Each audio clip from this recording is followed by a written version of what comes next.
Did it, I think. Hi. Yeah, it takes a second. It's debate time. But first, it's chess time. So we are going to start this Woo! stream out with a little challenge guy right here. We're going to play chess. We're going to play best of 3 5-minute games. So if we if and when we hang pieces, it will be forever captured. That's true.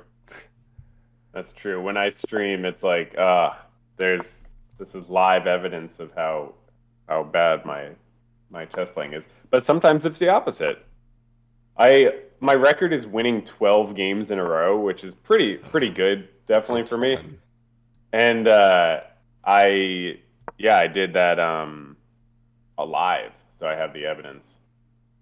I'll believe it when I see it. Well, I can link you to it.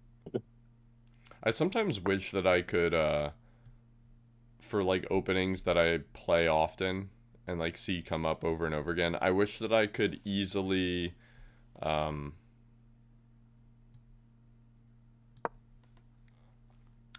like see what the best response is on like move Yeah, 4, because I play it so yeah. often, but I don't. I don't know if Uh, have you tried or? I don't really know how to use engines. Oh yeah, I can help you sometime. I always play on mobile too. Yeah, sorry. My other computer that I was doing the audio testing and stuff just randomly died, so I was just restarting it for a sec. Um, Technology, can't live with it. Hmm.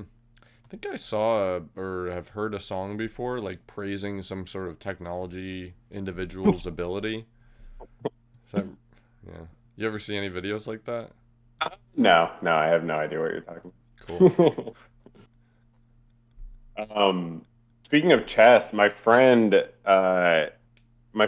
much better than me at chess and has a chess club, and just got an article that he like wrote about his chess club published on uschess.com.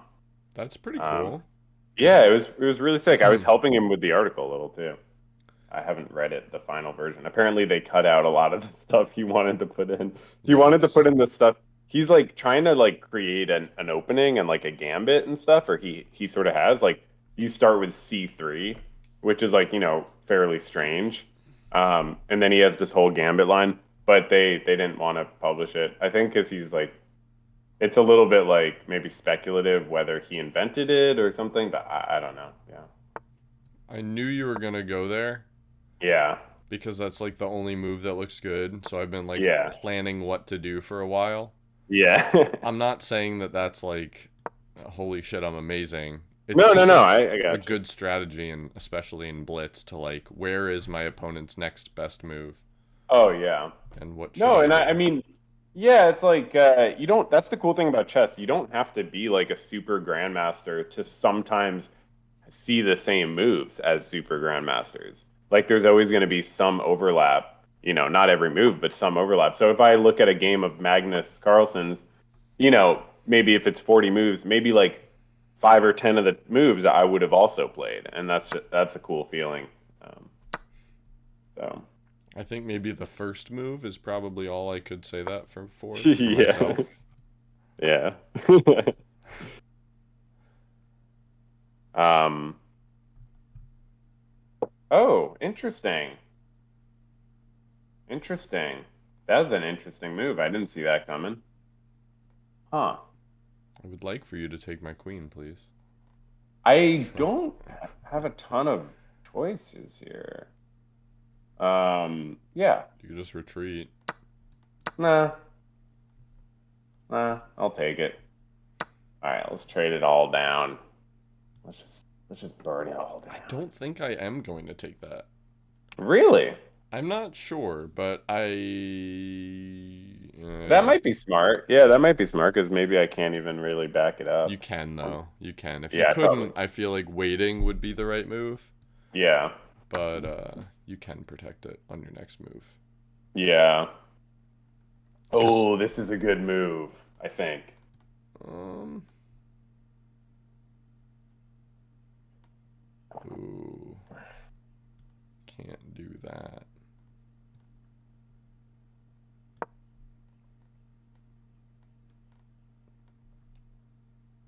Do do do do do do do do do do do.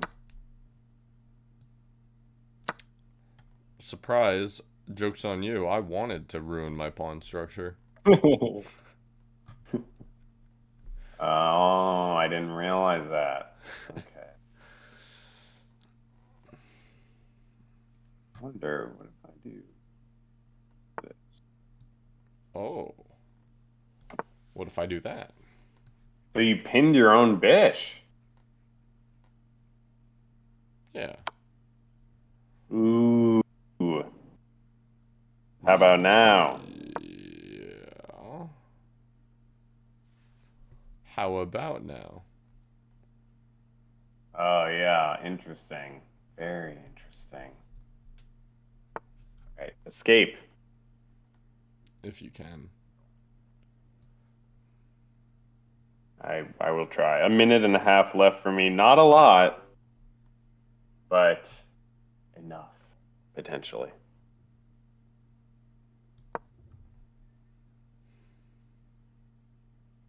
Oh, you're coming down the other flank. Yeah, I'm gonna flank you. That's right. Coming down the flank. And he comes. He'll be coming down the. Okay. Happy May Day, What? by the way. That's not a thing. It is a thing. May Day is an international holiday. There's actually multiple international holidays. There's like it's like a spring holiday, and then it's a workers' rights holiday, depending on. Come on. Workers don't have Yeah, rights. because there was a famous they in like the 1800s, like the communists and the yeah they decided May 1st would be like a holiday, but it's also like a spring holiday. Everything's So a I don't. holiday now. Okay. I mean, it happened like over a century ago. Happy May Day. To some people, May Day is a very traumatic event. Well, yeah, that's another meaning of May Day. Yeah, May Day, May Day. But yeah, apparently there was like, okay, time to castle. Apparently there was a big protest called the Haymarket Affair in, I think, Chicago, where workers were protesting for an 8-hour workday, and then the cops like beat a bunch of them up. That sounds about And right. yeah, and that's I guess sort of why it happened on like May 4th or something. So that's why they chose to make May 1st, I guess. I don't know. I don't really know the history of it. I was just perusing Wikipedia. How's this looking? Do I have something here? Am I gobbling a little bit? I'm going goblin mode. I'm gobbling up the Gobbling these pawns. pawns. You're gonna have to gobble a little bit faster, I think. Oh, you're right, actually. Gobble, gobble, gobble. Oh, you're going into just pure try to make me time out mode. That's smart. I mean, I don't know about that. I mean, that's smart. I would do that. Yeah. I would definitely do that in 18 seconds. Oh, yes. I was playing a very Wow. I was playing an exciting game yesterday where I was like super low on time and had to make like 30 moves because I had been cooking and not paying attention. And so I just like started paying attention and had to make a move every like half second. It was pretty intense. Doop doo doop doop doop doop doop doop.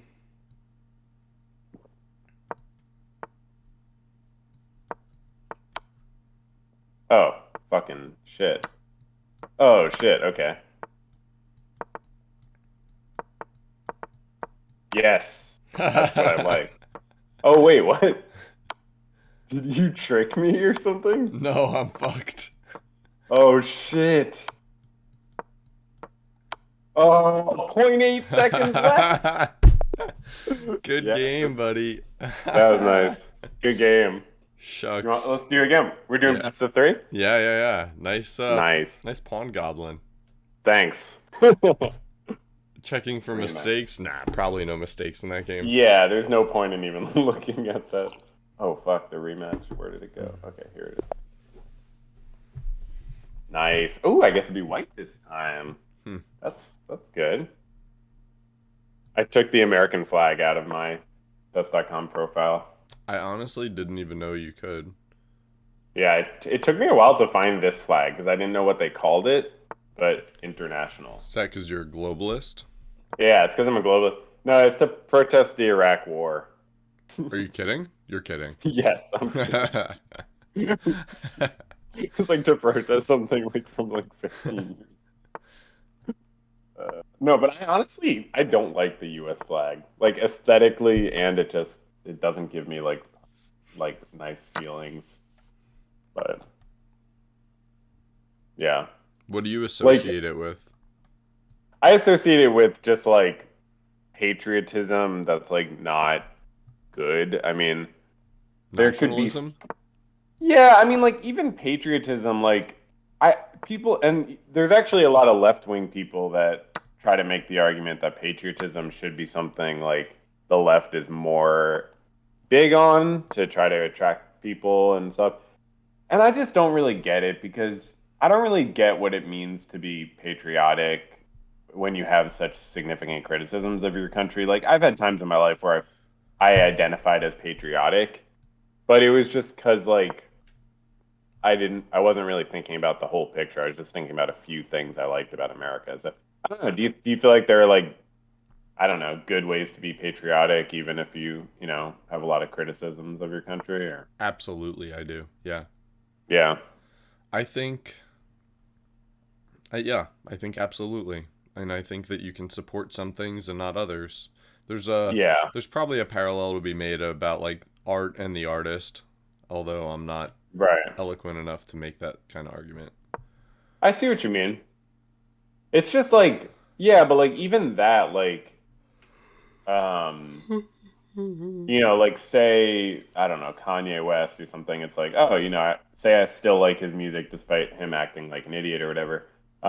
It's one thing to like his music. It's another to like go out wearing all his merchandise or something. And that is what I would see as like more equivalent to like waving a US flag or something.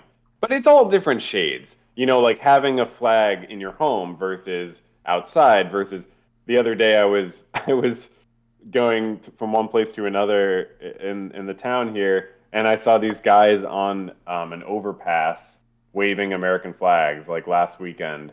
Like they had come out on a Saturday to like wave American flags on an overpass, and that to me is bizarre. Like what could possibly motivate you to do that? So yeah, Uh, that's like, yeah, that's like protesting in support of America, which is like a whole nother level, I guess. Protesting in support of America. Like that's really, it's like people aren't like, I don't know. I didn't ask them what their motivation was, but when you're out on an overpass, you're like trying to raise visibility for something, and if that thing is just America, it's like really? I don't know. Seems strange to me. The Oh, most this is charitable interpretation would be that um, America. Oh, I don't want to do that. yeah. um, let me not screw up my position here. Yeah, I'm trying to make the challenging moves right as you're like in the middle of an interesting point or something. Hmm.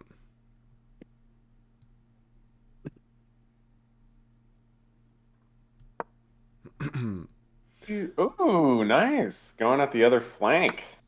Oh, a lot of flanks. Push.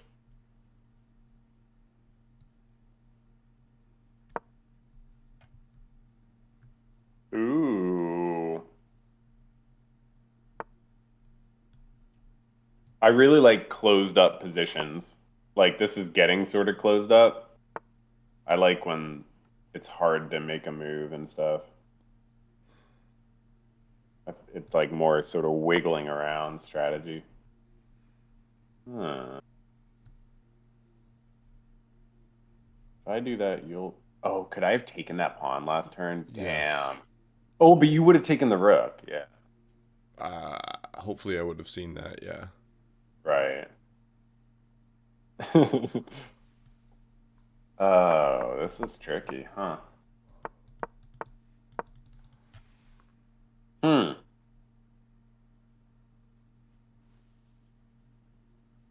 I I pass. Can I pass? I think usually like a back and forth king move is what that is. Right. Yeah. Little draw offer. Oh. I don't know. Oh, really? Yeah, going the stockfish inspired move. Yeah. Oh, so you're running Stockfish. That's what's. What am I doing? I mean, I guess. Is there a better move? Probably. I'm gonna do something crazy. Am I? No. Yeah.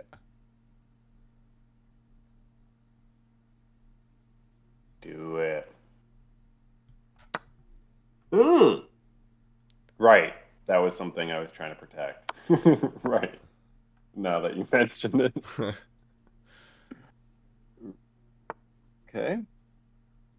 Doing a little dance over here.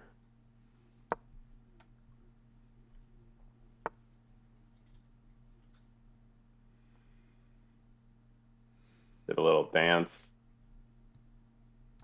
That was a fun little dance. Oh, are you just gonna take back with your king? That's risky. Woo! I think I'm going to. We'll see if That's that might lose me the game, but yeah. like why not, you know? Yeah. There's YOLO. there's probably a few reasons why not, but Well, so you it's like an even game in material or close enough, my king's but just exposed as fuck. yeah.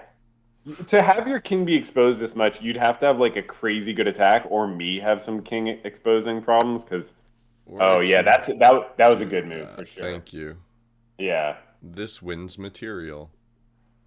Wait, did it say that to you? Oh no, No, okay. no, I You said were that. saying yeah, you were saying that like it was like yeah, no, this does win material for sure. Um yeah.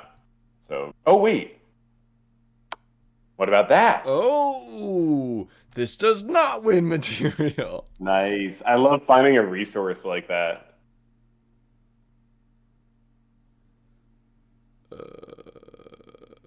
I don't Oof. know. Well, Both pretty bad.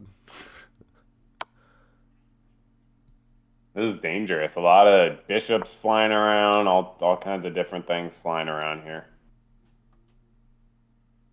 Um,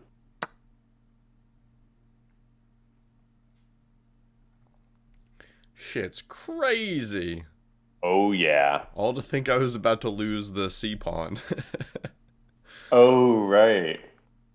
Yeah, yeah, because that's all I was kind of threatening.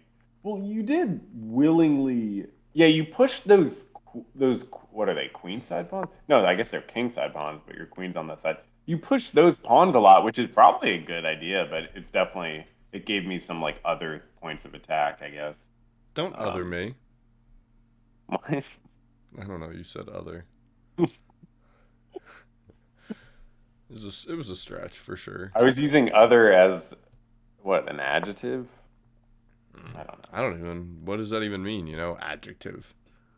It's like a or actually, is it an ad or a noun?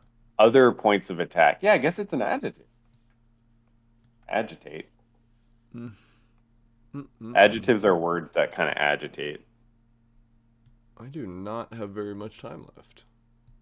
Yeah, that's a good point. Oh, oh,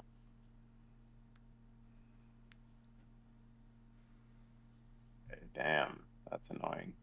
What's this? Mm. Yeah, tough position to play with 7 seconds on the clock. I'll definitely play that.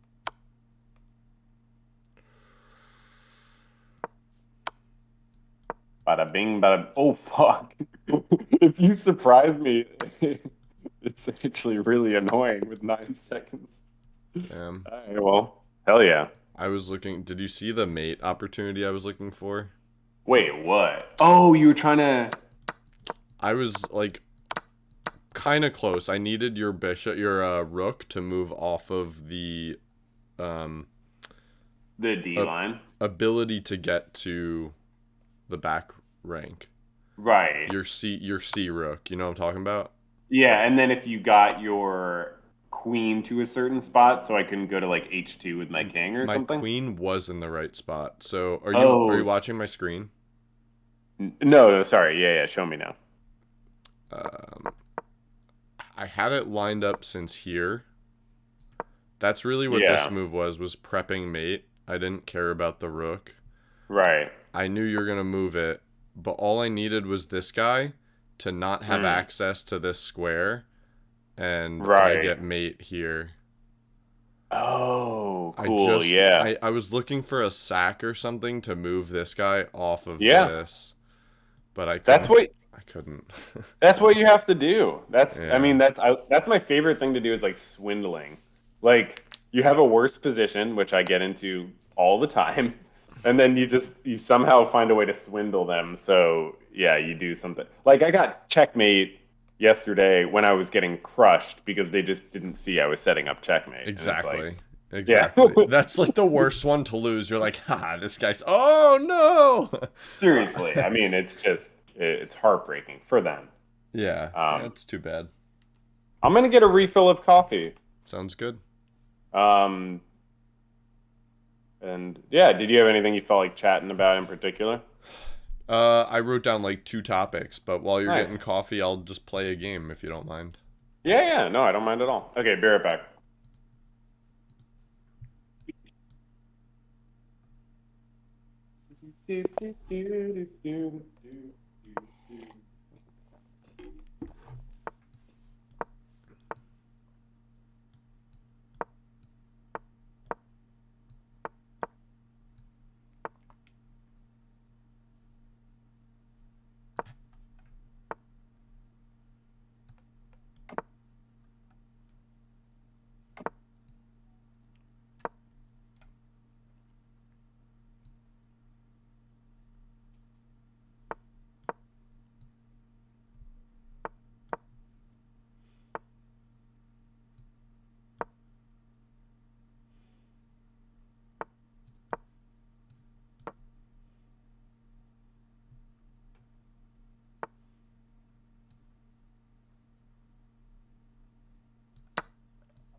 Yo. This guy just let me push my pawn all the way up.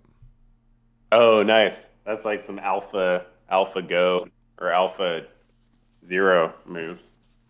Isn't Alpha Zero a different? No, that's a engine, or is that a different game? Yeah, no, alpha zero is the chess engine. I said alpha go at first. That's the go engine. Yeah.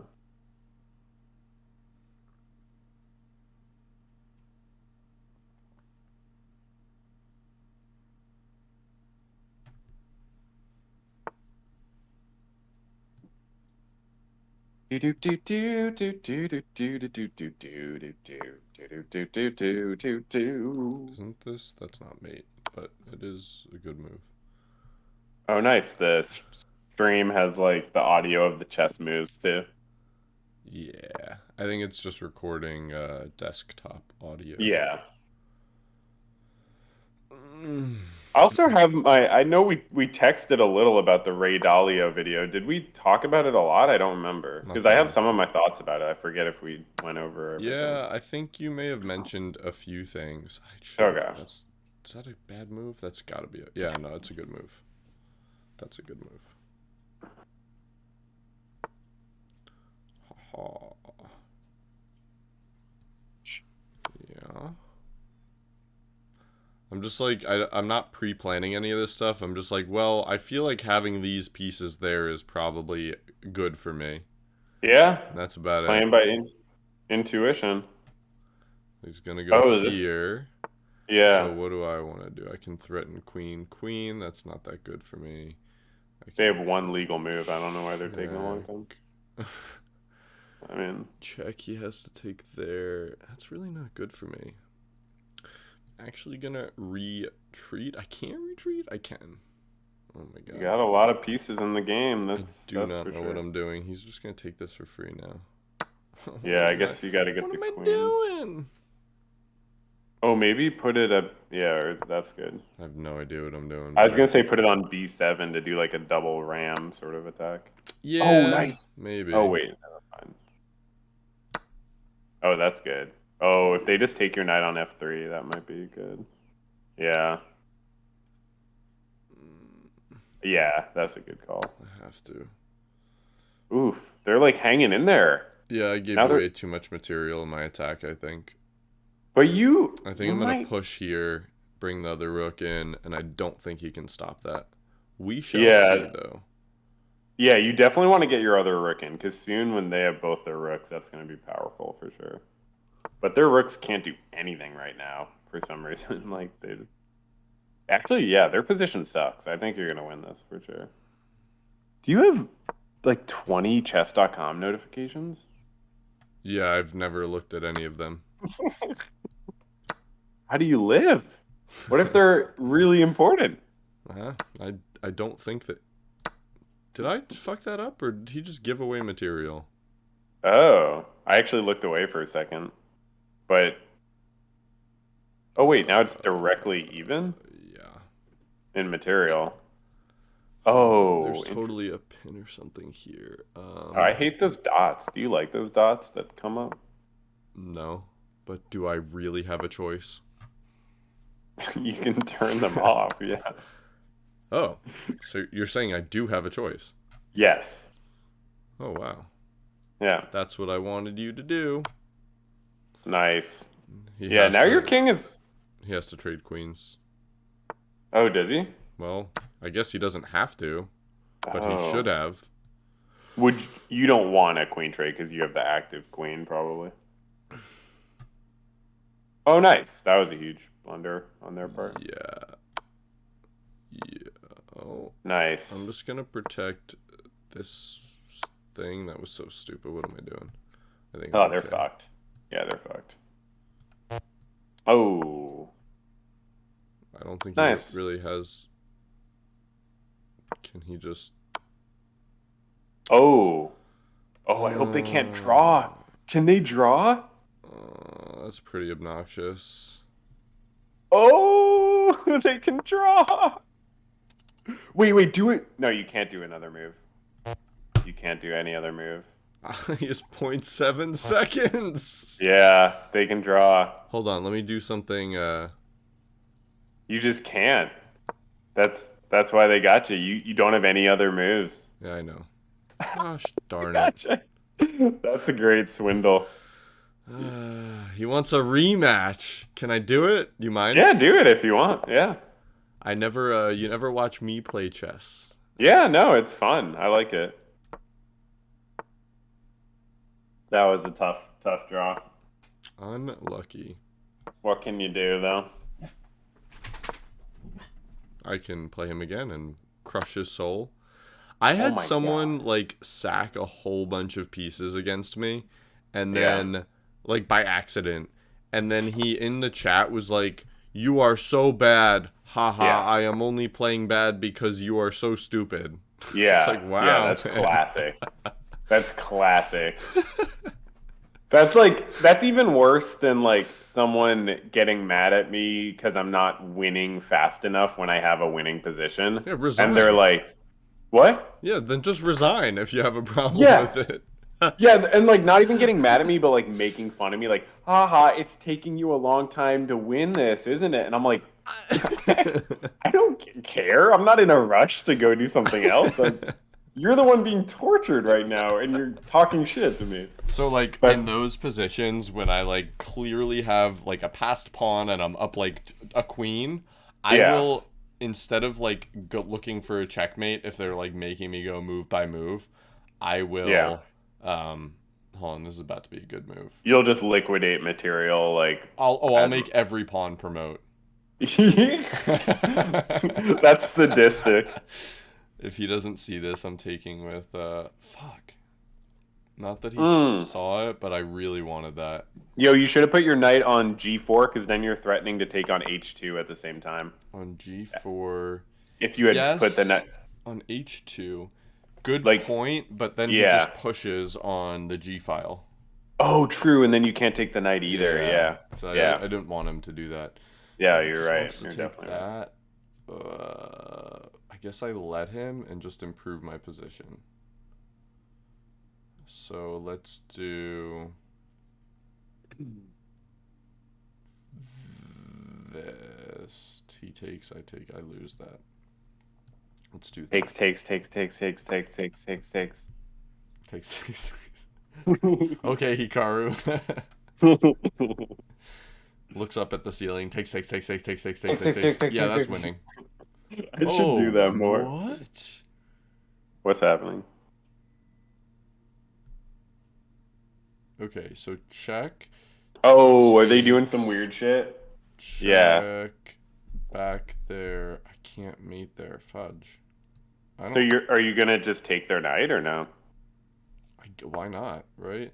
Yeah, I don't see why not. People do this sometimes, and then yeah. I mean, why did they do that? I have no idea. Because they were up material. That's like very amateur. Because yeah, if I were you, I'd maybe not immediately, but probably want to get your. This. Oh, the other. Oh, interesting. Oh, yeah. Maybe bring your queen to the G file or your rook to the G file or something. Yeah, that's a good idea. I probably should bring this rook. That's 2 moves to bring this to the G file. I love when you like lose or draw a game you should have won, like that one, and then you do a rematch and just crush them, and it's like, yep, that was an anomaly. You're, and like keep doing rematches, just crush them like 5 times, and it's like, Unfortunately, this elo very accurately represents my ability, so yeah, that's not likely to happen. I'm trying to see. You're like 1080 or something. 1036. 1030. Yeah, I mean that's not that bad. I'm like 1150 right now. I should be like 1250. It's pretty bad. I mean, it's not bad compared to, there's a lot of people worse. What makes you say you should be 1150? I'm not like trolling. Oh yeah. No. I should be like 1250. Well, just in the sense that like I've gotten to 1350 like 4 or 5 times in the last like 6 months. And it's very clear I can play at that level. It's just that I play all the time when I'm doing other stuff. I'm not calculating this, but I think this is winning for me. Ooh, that's risky. Is it? I mean, I don't. Yeah. Oh, and then you bring the queen in. Nice. Very nice. Oh, very cool. Yeah, that's completely crushing. Yeah. Is it though? Nice. Because I don't have mate here. I don't know how to attack F2. We'll see. Well, yeah, I was gonna say. Well, we have to see what they do first. They're gonna probably come to E7 or something. Takes that now. Fuck. But yeah, you're right. You're right. They can just go. Oh no, because wow. That's a mistake. Oops. He just made a terrible blunder. Oh no! I made a blunder. Oh yes, nice. They didn't see that after all this time. Nice. No, they should resign. I blundered. Nice. I blundered twice. Ah, I'm terrible. What's happening? I did not realize they were getting. Wait. Take that. Yeah, nice. Oh fuck! You're like a little behind, and it's terrifying. He's gonna win that. Oh, I hate this. He wins this. I hate it all. Oh my god! I have to flag him. I can't flag him. I will lose. I'm terrible. I have to review this game. I need to know what I did wrong. I mean, everything. The 3 or 5 minute games. It's like you can't even. Yeah. You had the really good. I don't know. Yeah, look back to see if it was sound when you did that sort of bishop takes back. Oh my god, you won by 2 minutes or 2 seconds. Oh shit. What? Yeah. When I had that pin. The discovered. Gosh darn it, dude. Oh, there was a missed win. Was it by me or him Oh, though? right. Okay, so this is a good move, but then he blocks it. So is there a better move? Yes, there's a better move. Oh yeah. And I see it. Knight Oh, to h1, I think, is a much better move. oh, wait.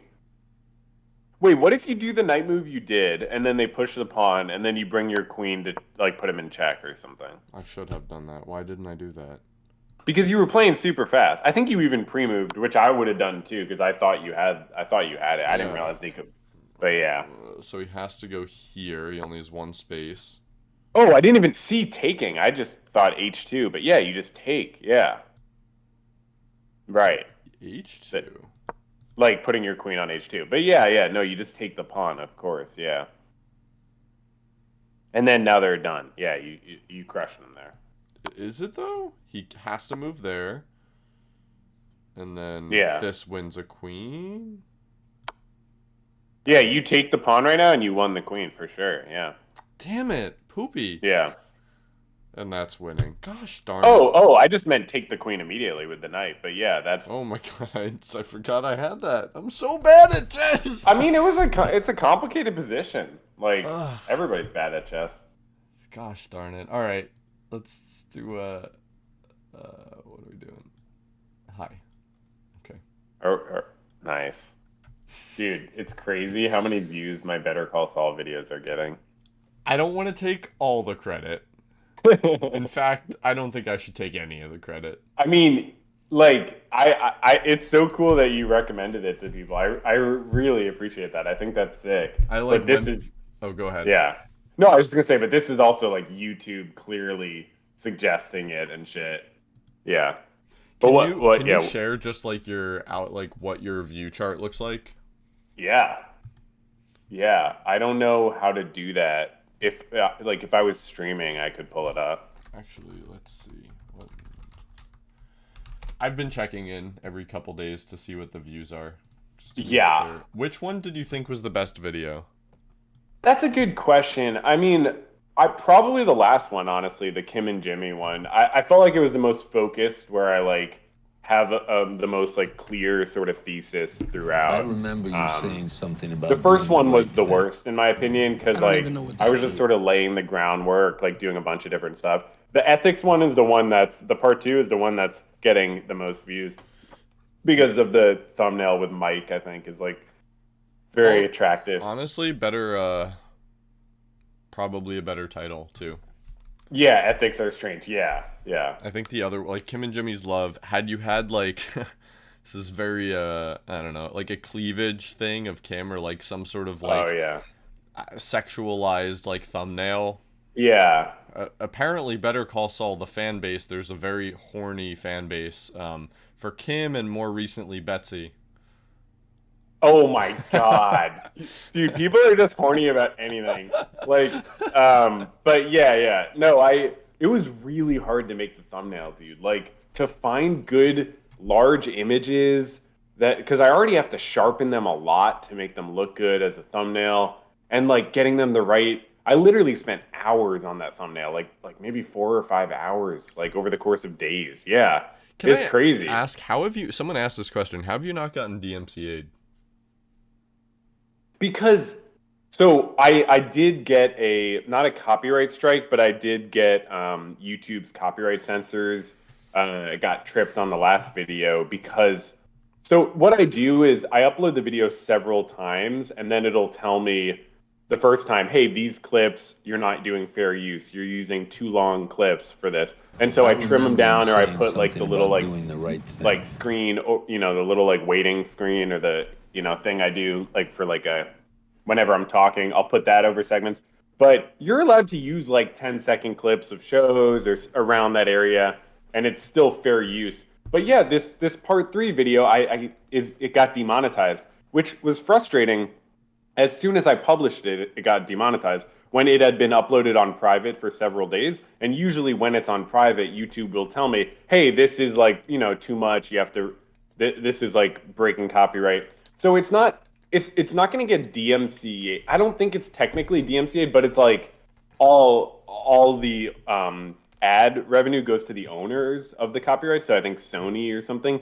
But what's frustrating is with this part 3, they put a bunch of ads on it. And you might have seen it. When you watched it, there were ads in the middle that you had to click through, or do you have YouTube Premium or I something? definitely don't have premium, but I may have watched it too early. I don't know. Oh, that's interesting. So you didn't see any ads in the middle of part 3. If I did, I don't remember.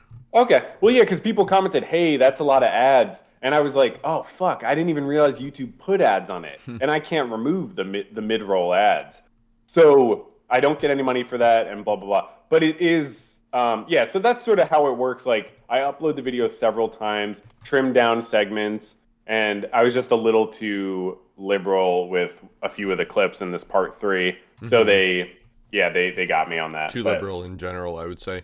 The fair use, like, it is so subjective though, isn't it? Like, I mean, you said 10 seconds, but yeah. I mean, who even says that? Also, how do you get the footage? Are you just like Yeah, so screen grabbing?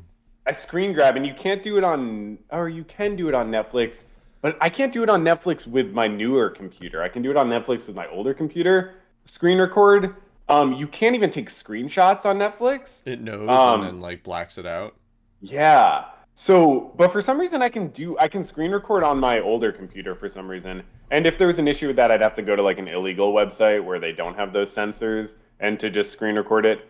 But yeah. So I screen grab it. That takes hours, even when I have all the identified that I want to screen grab. It still takes hours to go through, find them, and everything.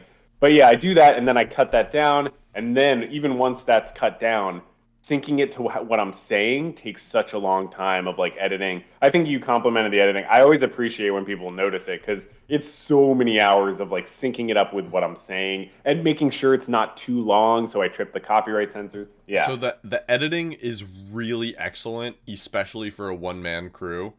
What I Thanks. was referring to was the very specifically put together edit you did. You were like, "Was this worth it, guys? This took me Oh forever." yeah, Where it was yeah. like, "What is love?" Yeah. What? Yeah, like Yeah. yeah. That Yeah, was you like excellent. that. It was Do excellent. you want to know how I did that? So there's a website Yeah. that has all Can the we scripts. play it? So like we're streaming right now, right? Yeah, Shouldn't we yeah. like at least give people a taste?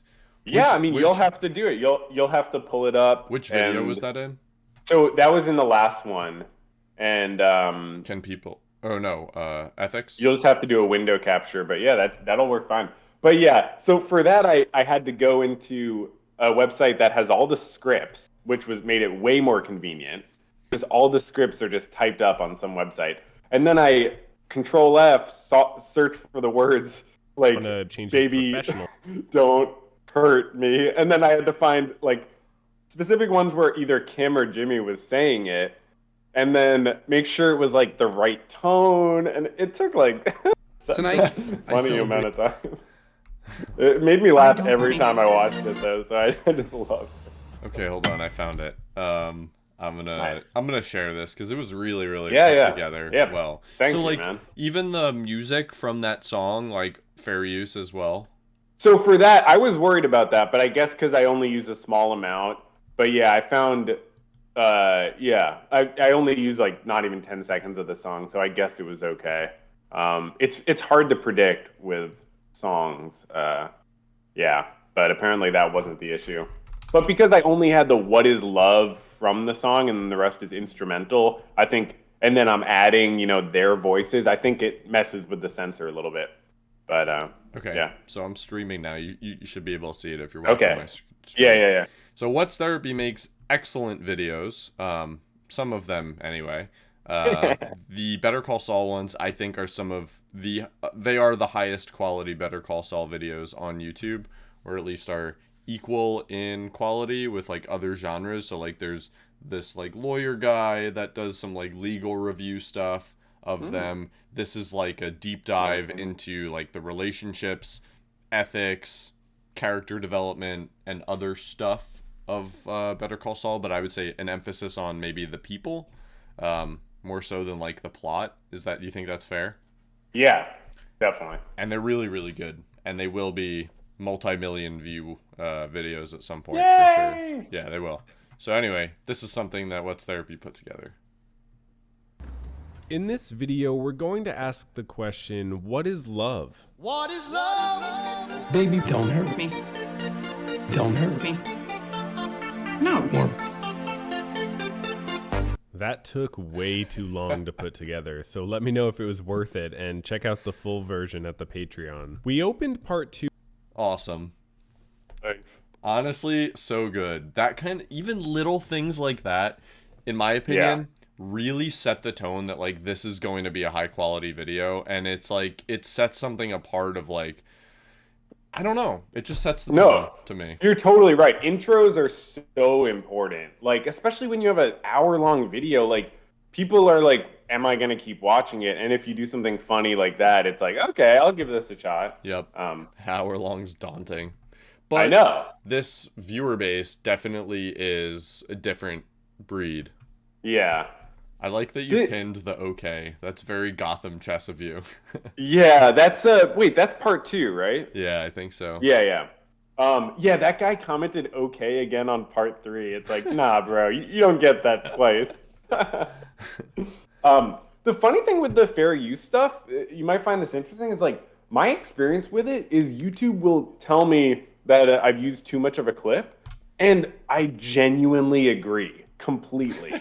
Like, they're right. And like it gets a little strict sometimes. Like when I did, I think, My Little Pony video, because it was like such a popular thing, they only let me do like a really short amount of time, like 8 or 9 seconds. So I had to be like editing clips. It was really frustrating. But a lot of the time, especially with these Better Call Saul, I'm like, you're right. I was using way too much of that clip. And it's so funny that an automated censor can make like pretty good aesthetic choices like that. So yeah. Machine learning, I guess, right? Yeah, I'm just like, oh, okay, yeah, no, I used way too much of that. I'll cut that down. And but yeah, it's frustrating that they demonetize this part 3. But dude, I'm like making actual money now with YouTube. Like, oh really? Yeah, like this past week, I've made $20 or $30 a day. Oh wow, that's awesome. I know, it's crazy. So what's the like? How does the what's the ratio of like views to dollars? I could tell you, they do give me that stat. And longer videos pay more, of course. Yeah, because I guess for a few reasons. Like, I don't have any of those mid-roll ads on the ones that I can have a choice about. But yeah, I think longer is definitely good, especially like when people watch for a long time. YouTube will suggest it to more people. The fact that I also have like multiple videos about the same subject, so people watch one video, then they go to my channel, watch others. YouTube likes that, so it suggests it more to people. You remember when the first, like, they said like after 10 it was like 10-minute videos and above like get extra ad revenue, and then you start seeing like all videos were like 10 minutes and 1 second. It was like yeah, they changed the algorithm. As long as they're open about it, it's helpful. But yeah, I gotta be right back. There's a wasp that needs exterminating. Do what you gotta do. Genocide of another species. I'll be right back. Sounds good. Let me get a little coffee while we're...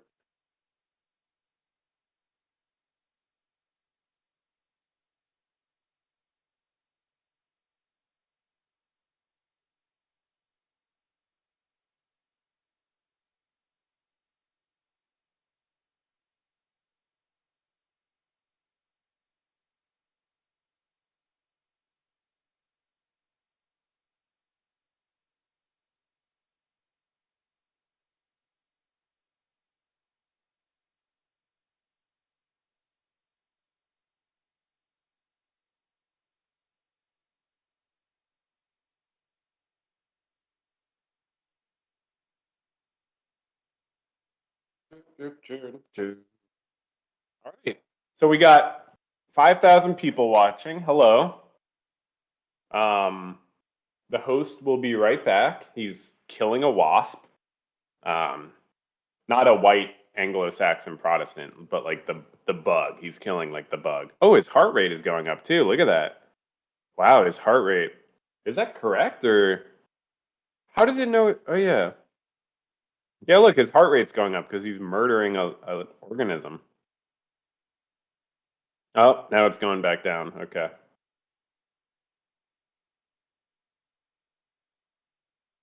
So we're 50 minutes into a politics debate, and we've covered many important subjects.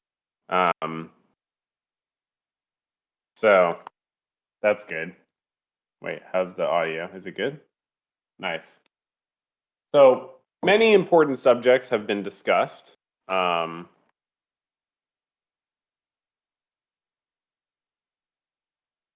okay, one sec. This shirt's getting sweaty.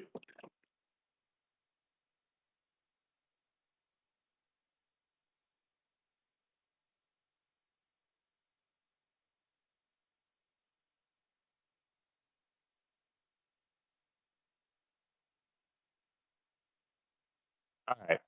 I did a little costume change. So that's good. So nice. I like this shirt. All right. All right. Oh my God. I just got a spam text about Birthright. I've already been on Birthright. Um. Oh, I have returned. is that you? Hey. How'd you know that was me? How'd you even hear anything? I heard like a mic tap. Gotcha. Yeah. Yeah. That is me. The wasp apparently left. I was thinking about Nice. your videos. Like the largest NBA center is the United Center, I guess, and one of your videos has 4 times the amount of views as that has people, and it's just like kind of wild to put. We're so desensitized. It's like, oh, Justin Yeah. Bieber's baby has like 1 billion views or whatever. Yeah. But it's like, I don't know. It's a ton of people that meant something to. I know. It's mind blowing. Like literally, dude. In the last hour, I've gotten 700 views on my videos, and like overnight, like I woke up and had 100 new subscribers. Like that's just Wow. so yeah. Like I tell myself this is going to end at some point because it's just fortunate like that YouTube is doing this. But what if it goes on for the whole season? I mean, I don't even know. That'd be crazy. Like so yeah. It's a lot of work to put out that content, though, huh? Yeah, it's nice to get paid for it. I tried to calculate like for me to get minimum wage, like how much I would have to make to get minimum wage on like the number of hours that went into the video. I don't know. There would be a lot. I put in a lot of hours, but like 500 or more bucks would definitely be like, holy shit, yeah, I got paid a good amount. I didn't realize some of your other videos are like 100 to 300 views. Not Yeah, throwing it's shade. hilarious. Yeah, no. And some of those I put in like almost a similar amount of work, like if not more. Like the 2.5 hour one about Trump's press conferences. I mean, if I Really? factored in, yeah, like I literally I wasn't even planning to do a video, but I watched like almost 20 of his press conferences about COVID and took a bunch of notes because I was like obsessed with how fucking crazy they were. And then when I started a YouTube channel, I was like, oh, I should talk about this on YouTube. Oh my god. MLP has the most views still. Yeah, I'm really hoping it's gonna change sometime soon. But Hey, Amazon recommendations for communist loved ones. that's a funny one where I go through the Amazon stuff about like communism and okay, this is an socialism, important like point. shirts The and hammer different sickle things like that. does not appeal Yeah, to you might everybody. get a kick You out need of to be it. aware of that. It Uh, only What about appeals to this certain orchestral types music? of Is that public communists domain? Who are called Oh, for that one? Sovietists, I Yeah, believe is that the one term. that's actually What is YouTube it? has Oh, like a an audio definition. That could be library good of like problems, and stuff then you can could just have throw in. So I actually threw that in the back. It's slightly too loud, but Remember that's when a famous piece. You remember when it used to be like let the bodies hit the floor? Like everything was that. Because that Yeah. was like one of 3. And Soundwave, or what was it? W, what the heck was it? It was like one of the early like YouTube background tracks that everyone could play. You don't know what I'm talking about? No, I don't. I don't remember that stage of YouTube. I might not have. There were times when I didn't use it a lot, like and times where I used it a ton. But yeah, that's yeah. They have a fairly good variety of music, I think. But like, it's a last resort type of thing.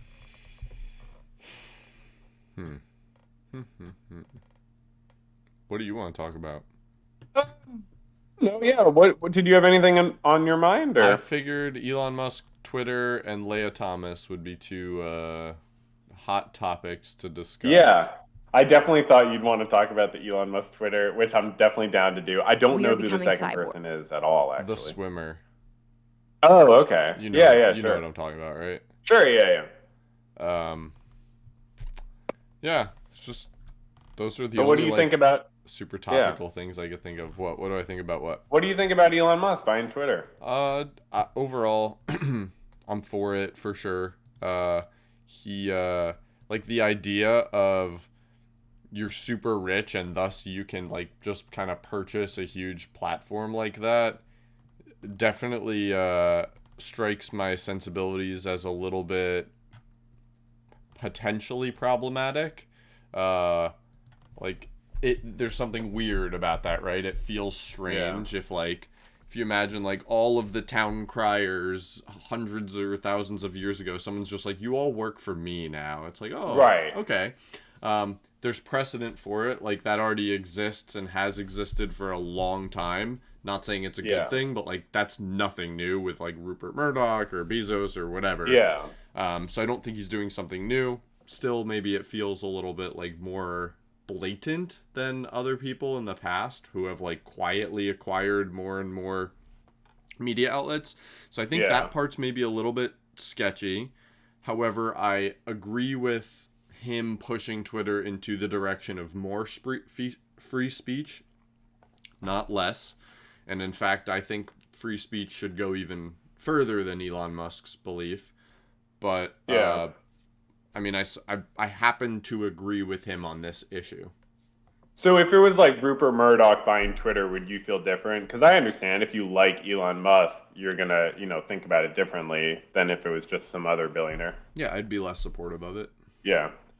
So you believe him that the expanding free speech is like his main goal of buying Twitter? Yes, But- I believe that. But what makes you believe that? Because don't people do stuff like that, like buying companies, usually not for like altruistic reasons? Yeah, but I would argue that Elon Musk has a pretty solid track record of building companies not just because it's the most profitable thing to do. I guess. Yeah, I mean, Twitter also he's doesn't become make the money. he's become the richest person in the world, one of the richest people. So Highest it's hard net to worth, yeah. Officially, Yeah, so it's- officially. Yeah, but it's hard to say that that's not been his goal when that's what he accomplished with his business ventures, I don't agree. I think it's Okay. actually really reasonable. I think that Bezos and Zuck, for example, like straight up just want to be like forever etched into like the wall of barons of humanity. But yeah, I don't feel that way about Elon Musk. You don't feel like he wants like the renown of like a rich person. I really don't. Okay. Because whatever. I mean, yeah, I don't want to pretend to read his mind or whatever. As far as him buying Twitter, like who did he buy it from? Is it Jack Dorsey? Public company, so he bought it from the shareholders. Right. Jack Dorsey but they're still owned gonna about 1%, less than that actually, of the shares, I think, at the Right, time right. of sale. So you believe it's altruistic, not just in the sense that it's not just for money, but it's not just for power. Like you see it as more supporting free speech than wanting to control a huge media platform. Yeah. What Yeah. makes you say it? Just because you trust him as a guy? Promising to I trust his decision making and his thought process. It's also like something I can verify later on. So like one of the major things he said that he'd make a change to is open sourcing the algorithm that Twitter uses to promote and demote content. So instead of it being this black box of like, for example, on YouTube, you don't know why YouTube may or may not promote your video. He's planning to like put it on GitHub, like something that people can audit themselves, and so they can say like, why is it doing this to this type of content and not to this type of content? Right. So like that sort of transparency, I think, is always a net good. And what's the timeline for that? It's just going to be sometime in the future. Okay. I don't know. So I wonder. He hasn't owned the company yet, just to be clear. Right. It's interesting. Like, obviously, I think open source, like sharing information, is pretty much always a good thing. I wonder how that's going to work. Like, aren't there human decisions that wouldn't be something they could put on GitHub? Like, I assume there's like a team at Twitter who says, oh, like, say they get 100 things every hour that could trend. I assume there's a human team that chooses. I could be wrong, but See, you yeah. don't know. I don't know. Yeah, Part yeah, of yeah. the promise is that is going to no longer be a black box. So they're What going I'm trying be to say is, like, transparent about how. Yeah, what I'm trying to say is, though, like, I wonder if they're transparent about the code. Does that mean they're transparent about something like that if there were human Yes. teams involved? That's good. What does I don't see, there's obviously bias with trending. I don't see like a left-wing bias. I don't know if you feel that way. Do you feel I that don't there's spend time on Twitter, so I Okay, really yeah. don't know.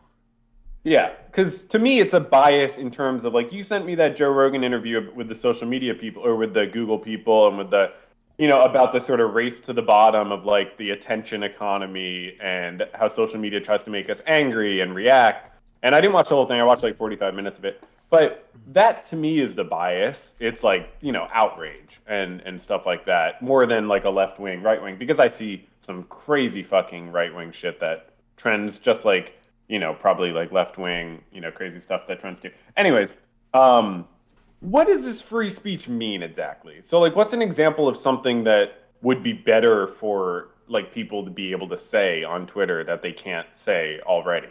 Is it like discussing like the lab leak hypothesis, or like what does this mean? Before jumping to that, I just wanted to say something about what you said. I think Yeah. part of the reason why social media makes us race to the bottom, like, it's not on purpose. I don't think it's nefarious. I think that whatever algorithm is being used to promote content puts too much of a premium on engagement, user engagement, because I think stuff that makes us pissed off makes us more likely to engage with it. And Oh, yeah. engagement isn't the be-all end-all of what good content that should be promulgated to people is. Right. I just wanted to say that. No, I totally agree. But what other mechanisms do they look at? Like, you know what I mean? That's all they can really look at. How educational something is. Like, you could have a team of like subject matter experts, perhaps, like, review it and be like, this is objective, like, as to the best of our knowledge, like, this is objectively more educational than this. We're gonna promote that type of content. China's kind of doing that. Right. Well, I didn't know that, and I'd love to hear more about that. And I think that's good. But wouldn't people who are promoting something not educational, not backed up by science, be like, this is trampling on my free speech? You're shadow banning me. You're hiding my information because your council of experts say it doesn't fit doesn't. I'm just Doesn't saying that would be Yeah. better than what Twitter was doing, or presumably was doing all along. Like, if we're I going guess- to do a ranking algorithm, rank by that rather than by whatever people touch the most. It would be great. Obviously, I would support that. I wouldn't want, money and profit to go above this type of value. This is more important, in my opinion. But I guess what I'm trying to say is, don't you think like free speech and like worthwhile speech, worthwhile social media existence? I don't know how to put it, but don't you see how like something like that would be good could potentially be seen as like stepping on free speech? There's sort of this balance between free speech and like worthwhile speech, if that's a fair way to put So it. which aspect of that would be stepping on speech, or like Like if suppressing you it? have if you're ranking by like validity or something, then you're sort of hiding stuff that's more speculative or conspiratorial or whatever it might be. And like those people would be saying that now I don't have as much free speech because the algorithm is working against me. I gotcha. So I think Yeah. like it's important. That's a good distinction. I think it's important not to ban that type of stuff, Right. and let it exist. But as Joe Rogan says, one of the great promulgators of free speech, in my opinion, Okay. the best way to fight bad speech is with better speech. Not by suppressing it, not by demoting it, just by like having better information also available, and then let people educate themselves. I agree with that Right. fully. I agree. I just don't think, yeah, that doesn't make up for like when the bad speech is being promoted and promoted. So yeah, if like these algorithms are promoting things because they get everyone pissed off, that's a problem that's not compensated for by like, also allowing other stuff. You would have to promote it to a similar degree. So it's sort of like what's getting boosted, not just allowed on the platform. But Yeah, it's tricky for sure. I mean, as long as a step in the right direction is to at least show the public what is being done, and then the public can have some sort of moral judgment one way or another and share their thoughts on it. Like, this sucks, and here's why. Right now, there's Right. like people form their own opinions about the right thinks that Twitter is supporting the left. The left thinks Right. that Twitter is supporting the right. There's It's true. this like Yeah. general sense of like, why are you promoting these crazy ideas? Right. Do you think Elon Musk is like politically neutral Of or course not. He like even what you said, like, is he being altruistic? No, he's trying to promote his own values. I just Right. happen to agree with his values that he's promoting.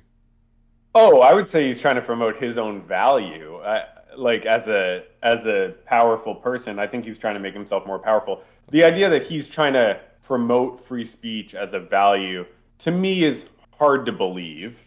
And I think that argument is similar to someone saying Jeff Bezos was trying to save the Washington Post, which I do think people actually say.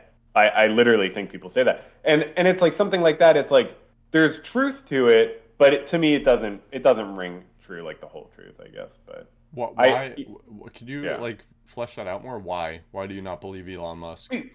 Because I think the amount of power and like the amount of power that you get from owning one of the major media platforms is huge. And it's hard for me to imagine that that appeal doesn't overpower his desire for free speech. When, by the way, Elon Musk has a record of not necessarily always supporting free speech. He's sued people for criticizing him.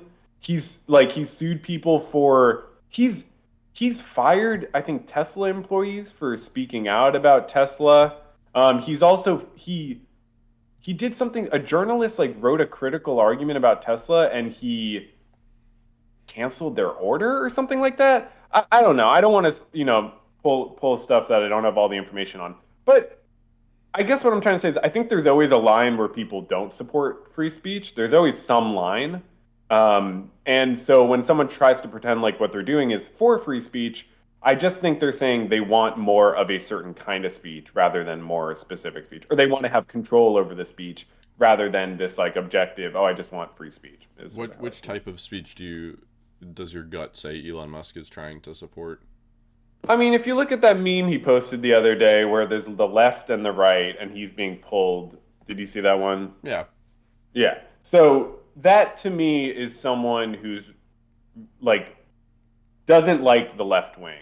And he talks about it a fair bit. And that what that meme says is the left has gone too far left, essentially, right? I think we can agree that's what that meme basically says. The left has gone too far left. That's a very significant political position to have. And that's a position that people on the left would never have. And someone perfectly politically neutral would never have either, I think. I don't agree with those last two things that you said. I know of a large portion of people on the left that do feel like the far left has gone left, not that the middle left has gone too far left. I guess I know people on the left who do that too, and it's like their brand sort of to be like, I'm not like those crazy leftists. But I think that's very biased because, yeah, I guess I don't really get that argument because the left has so little power in the US and like things have gone so much less towards like worker power or anything like that. So if you want to point out and say, oh, now, they have gender neutral bathrooms, the left has gone too far. To me, that's like, people point out these small things as the left going too far. And to me, it's a straw man of what the left actually is, if that makes sense. It is kind of weird like that we just like you agree to use these terms like left and right as though that like accurately represents like, oh yeah, the whole population is represented by like left and right. Yeah, As there's though a these lot of like, monikers can do it. yeah. But So yeah, so I mean, the idea that the left has gone too far. So if you hear people on the left saying that, I think they're wrong because it's my opinion that that just doesn't make sense. Because what the left is socialism, anti-capitalism, and I don't see that going too far. I don't see how there's been any progress really. Some unions or whatever, but yeah. Maybe they're just But the not idea good that at it. yeah, I mean, I think say what? the indictment is of the ideology changing, not necessarily that it's manifesting in society. Like, just because there aren't unions doesn't mean that unionization is a good thing. It just hasn't happened yet. Or like, I worded that poorly, but I think you know what I mean. Like the thought leaders, I guess, of the left, the allegation is that those have gone too far left. Not that they're successfully manifesting in society. Yeah, but yeah, I guess I don't know. That to me is like a huge red flag because like there's like white nationalist terrorism in the U.S. It's like a genuine issue, you know? Like And there has been for a long time. I don't think yeah. that that's something that has changed in the like I don't think that's something that has risen meaningfully in the last few decades or centuries. I mean, I don't know because I know I remember seeing articles like during COVID, like anti-Asian violence went up. Like I can pretty much guarantee that's not a left-wing thing, but like I don't know. I mean, anti-Semitic attacks went up during Trump, I believe, like significantly. That's not a left-wing thing. I mean, there's anti-Semitism on the left like there is anywhere, but that's that's a very much like a right-wing thing. I don't know, to be anti-Semitic in a political way is normally much more ingrained in right-wing movements from what I I don't understand. agree with that at all, especially Okay. as it crosses over with Israel and anti-Zionism. But um, I'm not sure So that the like. Does it matter who the progenitor of that type of hate is anyway? no, no, I guess what I'm trying to say is I think right-wing violence is on the rise in the US. But like I did read so recently. Sorry, I just to add because like I saw yeah, this yeah, yeah, recently. yeah. No, I don't want to just speculate. One of the I wish I had. leaders of the KKK. Uh, I don't know his name. David something. It's not David Duke. Okay. Um, like just set up like a camp. He's like trying to start some sort of like mini society in northern Idaho. So like they're trying to like set up what's the word for it, like a campus basically of like inviting Oh. people to move there that like agree with them and whatnot. They do like cross burnings and stuff on the Oh, property. well. Should that be So allowed, do you think, or what? yeah, absolutely, why not? Well, because you allow certain free speech and then it takes freedoms away from other people. So, like, no, how do black people go to that area now? Or how do Jews go to that area, you know? I mean, they can like walk, drive, bike. What do you mean? Oh, maybe I'm misunderstanding. You're talking about the KKK taking over like a village or a town or. Well, like inviting others to like-minded people to move near them. I don't mean like Right. buying a town. So you think it should be legal to burn a cross on your front on your. Absolutely. Just like it should be Okay. legal to burn an American flag. Okay. So what if you so you think it should be legal to burn a cross and have a group of 50 people in white cloaks and be saying to them, like, where's the line? Because I know there is a line for you, Mm-hmm. right? So where's the line? Is it just saying we should go kill that specific person, or we should go kill the Jews, or killing the Jews would be good, or like when does it cross the line? You know? That's a good question. It's obviously a nuanced answer. My perspective is that whatever is agreed upon as the line in current lexicon, as well as on social media, is way too far in the direction of restricting free speech. I do have my line, but mine Yeah. is more towards you can say anything you want and express yourself any way you want than someone else's is. Mine is up until the point where you can prove that someone else is doing you harm. Um, yeah, I mean that's not something that I would need to like fully flesh out exactly how to Yeah, yeah, no, articulate I it, know. but And like you, you can yeah, wave you've your arms referenced around like, and do whatever you want until you start hitting someone yeah, else. I think the Brandenburg v. Ohio Supreme Court case is a decent landmark decision, like for free right. speech. I don't think it's perfect, but the current like at least as far as like hate speech goes, I think it's a good standard, what we have in the United States. You're allowed to say anything you'd like up until the point where you're inciting violence against someone else. I think that's pretty reasonable. So, like, in your example of, like, all Jews should die. I'm okay with people saying, I mean, from a personal standpoint, Yeah. No, I know that's what you mean. abhorrent, Yeah. just to be Yeah, clear. But you're talking about obviously from a legal and political Yes, standpoint. prosecution from Yeah. the government, I think that's perfectly fine. Maybe you don't, like, befriend that person, but, right. And actually, I think you should be able to deny services to that person. So I'll even expand my free speech to, I don't think that the, like, equal protections clause from the Civil Rights Act of 1965 is actually good legislation fully. I think that you should be able to discriminate services based on the way someone is, and I believe that our society would choose to exclude those with more hateful beliefs than those without them. So I'd rather, But yeah. where's that line? How do you prevent businesses from saying we don't serve black people or we don't You serve don't. I wouldn't. women? I would not stop that. It's too idealistic because there are You think? areas of this. Yeah, there are areas of the country where I can't, if I live there, I grew up there, I can't just move to another place. I don't have a like good the point. resources. Yeah, and so I'm living, I can't go to what if I can't get a loan? It's not just I can't get a coffee at this cafe. What if I can't get a loan or I can't, The argument, sorry, just Yeah. to, like, steel man, is that if you do run a business that will give a loan to any race, creed, ethnicity, like, if you're not discriminating your customer Yeah. base based on that, you'll outcompete those that are discriminating based on that. And I do support Right. that. I recognize there are holes in it, but Yeah. I idealistically, I like that type of thing. I wish that was true. I just don't think, and it might be true in some places that the market would decide in the right way. But what do you do if, like, a corporation with a ton of power and the power to keep some other businesses at the wayside make those types of bigoted or whatever decisions, and people can't just immediately, go to a competitor or whatever it might be. I would argue that's what Twitter has been doing.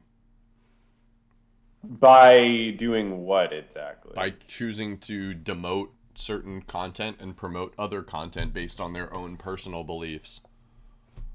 Right. So Not equal protections totally, but like, not totally like Civil Rights Act based on race, ethnicity, but yeah, to some extent, like when Google, for example, decides, like, on their homepage, here are black businesses, like, show them your support by going to a black business instead. Like, that is elevating a certain race over others. yeah, but I think it goes back to what you're saying about, like, the key issue is, like, who's being denied a voice or a service. And when you start looking at who's being boosted, I think you get into territory where you just can't legislate, because you can only try to make sure everyone has, like, the baseline rights, but you can't, like, especially if we're talking about Twitter or Google, how is that supposed to ever be ruled? Like, how would we ever determine a way to measure what they're boosting and what they're not? Because the qualities we would define, we would disagree on. Like, I say we just do right and left. Well, I don't agree what's in the right, and I don't agree what's in the left and stuff. And so boosting black-owned businesses is very different from, like, not allowing white businesses to be on Google, is what I'm saying. I don't know Yeah. that there's a huge difference, and in fact, I think it's worse to give people the illusion that you are not. Like, giving people the illusion of fairness while choosing behind the scenes to demote and promote is actually worse than taking an outright and transparent stance of, like, we're not serving black people or we're not serving white people, because then the public can at least make some sort of determination of, like, yeah, I don't agree with what that business is doing. I'm going to choose not to do business with them. I mean, isn't this just a step backward? Like, you think this stuff would make society better in some way? It might, yeah. I mean, like, if How? so, like, for example, if every like it's kind of nice when people who are white nationalists wear Admit it. white robes, right? Because like then Yeah. you can be like, oh, thanks, by the way. Like I don't even have to guess what your beliefs are. Like I know that you believe this. Right. I don't have to even waste my time with you. But but we're not talking about just being open about your views. I feel like that's a little bit confusing of the issue because like a business could wear white robes, you know what I mean? But like should they have the power? They're a legal entity given certain powers by the government sort of and the social structure we have, the ability to collect various, I don't know, like taxes from their employees or to like do whatever, to be able to sell, say, liquor or to be able to sell this type of food or whatever. They have certain licenses from the state. So, like, if they also have the right to act out their bad beliefs, that's different from just making their bad beliefs clear. You know what I mean? Like, I agree it's good for people to make their bad beliefs clear, but should they be able to act them out is, I think, another story. Like, and we could say, is Twitter acting out biases by doing this and that? Yeah, I think it's a very gray area. I think, but they're a company that wants the most engagement, and their bias, I think, is, just more engagement. But if it was a left wing bias or something like that, like say, Vox or some like sort of left wing media company or something, they have their bias and it's known. Same with Daily Wire. Everybody knows what their bias is, and that's fine. And in the video I did about the Daily Wire, I'm not saying they shouldn't be allowed to have a bias. I do say they should make it more prominent, a little more obvious, especially because you only see them on social media a lot of the time. But yeah, it's different when people are. Yeah, I guess I'm just saying it's different when they make their bias known by just telling you versus actually being able to like enact that bias in ways that I think our social structure is designed to try to prevent. Yeah, I get it. but yeah, I mean, Elon Musk. My main reaction is I just think it's funny that he does this. Like, I think it's a genuinely very funny thing for a guy. It feels like a midlife crisis type of thing. Like, I'm just gonna buy Twitter. Like, that's just like kind of a funny midlife crisis thing to do, in my opinion. Um, so yeah, that's my main reaction. I guess we'll see how it changes. I saw someone said that he used to say you should have to authorize your Twitter account, like have a license, have an identification associated with it. I don't know if he still feels that way. I would not like that. He's I don't trying to think get rid of bots. Yeah, but that's overboard, I think. I think there are other ways to get rid of bots. I don't know what they're. But if everyone has to show identification, I mean, I wouldn't use Twitter. I'm not going to put my license on Twitter. I don't use Facebook for that for other reasons, Do you but do for it that for reason. Uber? Yeah. Yeah. It's just, that feels a little more private. I know they have all my data, but like, yeah, I wouldn't want, yeah, I don't mind the drivers having my name and my date or whatever, but yeah, I don't want like strangers on the internet and innumerable ones to have my information. Presumably, everyone would not see that, just Twitter. Yeah, that's a good point. That's a good point. I would worry about it not as much for myself, but for some accounts I like that do serious work on Twitter, like exposing fascists and stuff. Like, so I wouldn't want them to have to. They would probably not use Twitter anymore. You're referring to Andy No, I assume? Oh no, I mean he's one of the. But like I follow a fair number of like anti-fascist accounts that it's not Andy I No. was kidding. I Like was they, mostly they don't kidding. like. Sorry. I was Oh, you were mostly kidding. joking. I was like Oh, okay. half kidding. Yeah, they talk about Andy No for sure. They don't like him, but they like, there are a few like hate groups in the U.S. like Patriot Front, like I guess Proud Boys, depending on how you look at it, and a few other ones. But like ones where people are like explicitly violent, and Yeah. so I like the people who spend their time doxing these people. I think, obviously I'm not a fan of doxing. I think the one excuse for doxing is when people are actively doing harm. So yeah. So I wouldn't want those accounts to not be able to function on Twitter, and I don't believe that they would still be functioning on Twitter if they had Really? to give their. I could be wrong, but I don't think. I think, yeah, I don't think a lot of those accounts would want to give their information to Twitter. Yeah, Because you never know. Because the thing is, the government can ask Twitter for things and demand it, and you never know what they have to give and stuff. So, That's what I feel about I did the 23andMe. oh, did you? Yeah, yeah, I didn't think about it too much because it was a gift. yeah, yeah, And I later told them, please remove all my data from your databases. Because I thought, like, what if our government ever went Hitlerian? They know I'm yeah, Jewish. Like, do I yeah. really want that? And they're like, yeah, like, you can delete your account and that'll delete your info, but we do have to retain it in case the government were ever to subpoena us for a Mhm. criminal investigation. I was like, no, I want you to remove it. They're like, tough luck, kiddo. No. Wow, it's fucked. Hopefully, you That is got something fucked. out of it. I got Yeah. nothing out of it. I threatened legal action and they just said, get stuffed. I mean, did you get like some? Was it interesting? At least the No, 23 and it Me. told me I was 100% Ashkenazi Jew. It was a complete waste of time. I knew that. It didn't even tell me from where. Dude, that sucks. That All sucks. I did was spit in a cup and tell the government where to find me if they ever want to wipe out the Jews again. Yeah, Not our government, but a government. yeah. So you don't think that like there's more anti-Semitism on the right wing than left wing? Um, hmm. That Like, hate Jewish people for being Jewish, that's a right yeah. wing thing. On like the people who do that are closer to right wing than they are to left wing, in my Right. opinion. There's anti-Semitism on the left for sure. I will not. I can think of specific examples, and I think even Karl Marx was like a little anti-Semitic. I think so. Like, there's plenty.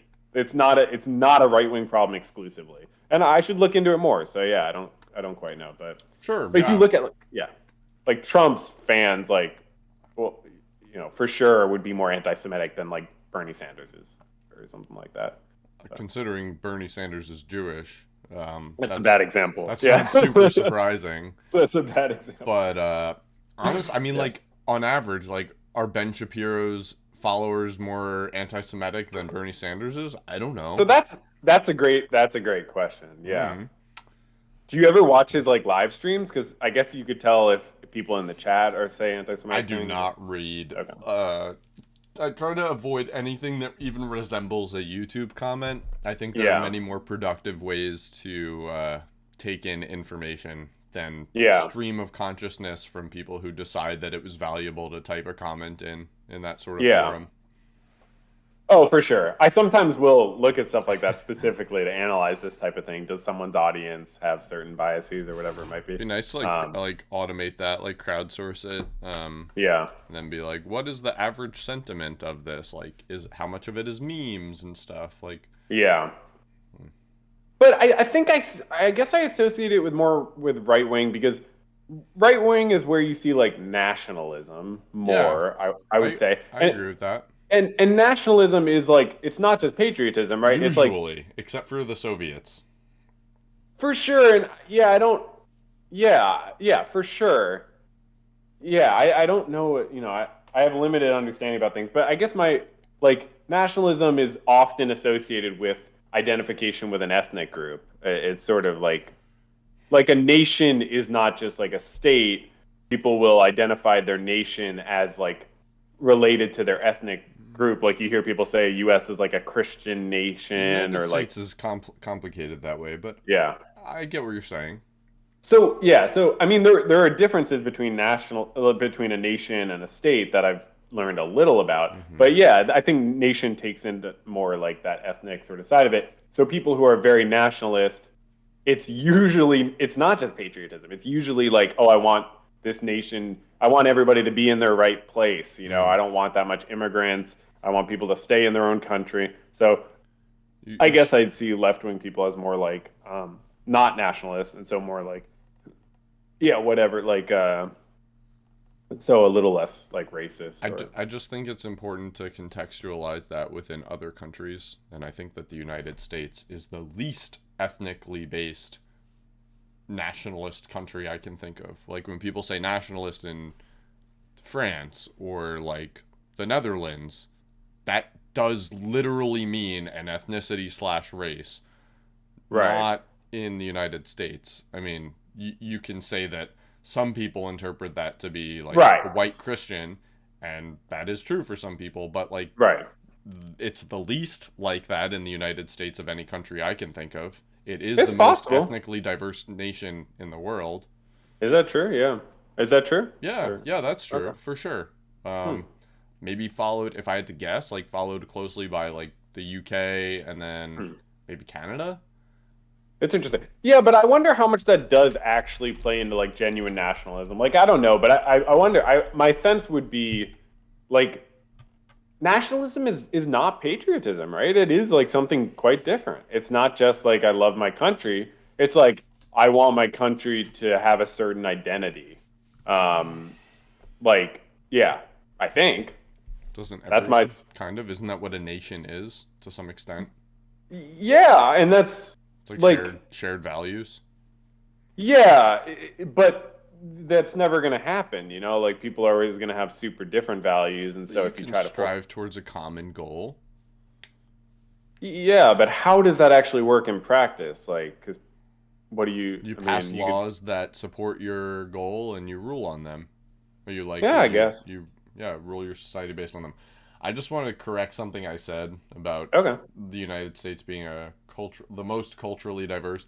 This is Yeah. kind of a tricky one. So viewers, all three of you, you can decide for yourselves what to make of this. So you type in like list of ethnically diverse nations into Google. The top 10 are in order: Chad, Cameroon, Nigeria, Togo, Congo, Kenya, Guinea-Bissau, and the Republic of Congo.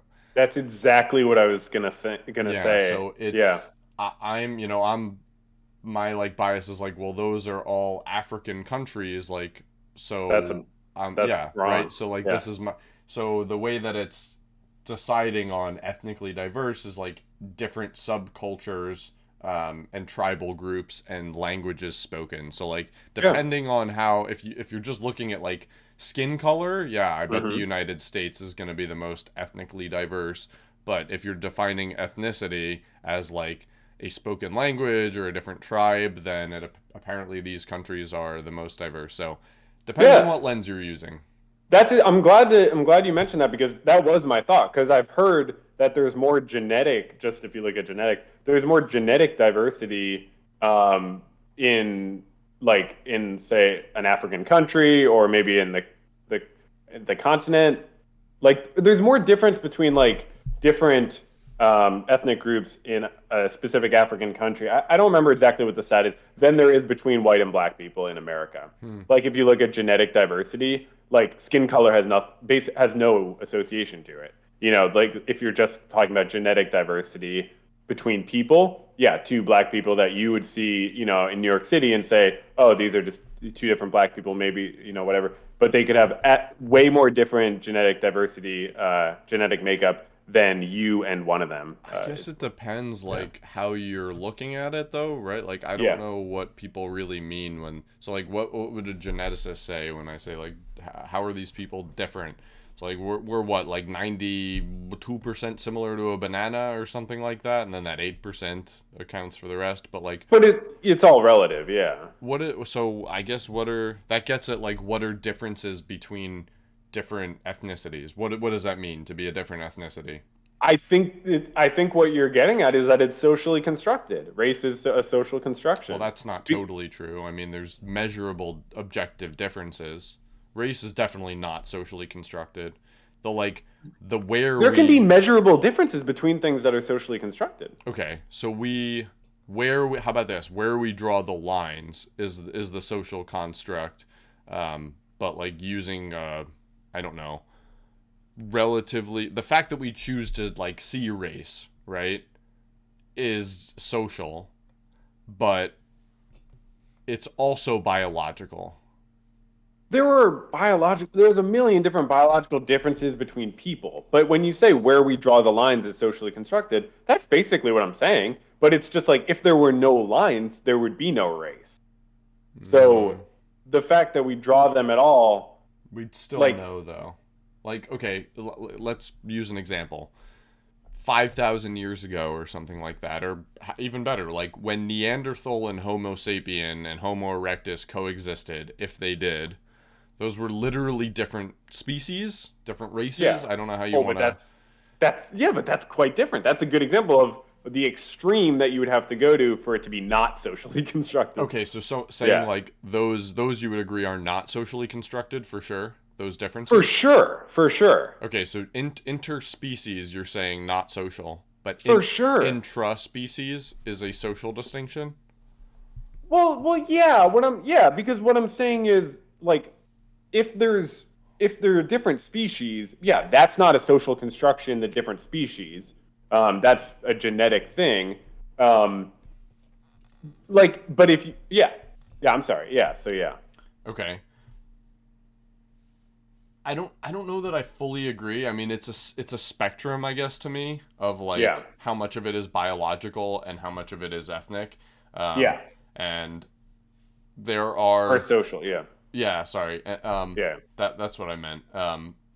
It's a weird thing to try to talk about, especially because it gets so many people worked up, myself included, apparently, based on my heart rate increasing. Oh, I didn't even see. Nice. What's up, Saint Just Germany? But how you doing? I don't even have this stream pulled up. Whatever. I'm terrible at this. So, yeah, it's a little strange because there's a reason to be like xenophobic to a degree. Like, it's in our genetic. How do I put it? It's evolutionarily advantageous in certain scenarios to be xenophobic. And in the world we inhabit today, it's generally better to not be xenophobic and like to be welcoming of other cultures and like take the best stuff from each culture and like use it. But there is like an ancestral, I think there's some sort of like ancestral reason to not trust the other, from like perhaps like a disease standpoint, infection, like you don't know if other people share your like ideas or value. I don't know. Like there's something to it more than just recent social construct. That's all I want to say. But I don't think like xenophobia is necessarily the same as like racism. I think like fear of the other is, there's certainly a natural element to that. But like when you look at the history of racism, and you think back to like fucking like British like scientists or whatever being like literally talking about different racial groups as different species. You know what I mean? And doing like the skull sizes and stuff like that. That was like them trying to make what are much less than they're trying to make differences bigger than they are. And and that's when you get like people saying, oh, they only have the ability to be this intelligent or that. And talk about qualities that are socially constructed as if they're inherent and genetic. So are there differences between people? Of course. But what we think of as racial differences are often like socially constructed, is my point. And so you'll hear the term in like left wing and like critical race theory discourse of like the word racialized to talk about like minority groups. They're racialized because it wasn't their choice to be a race.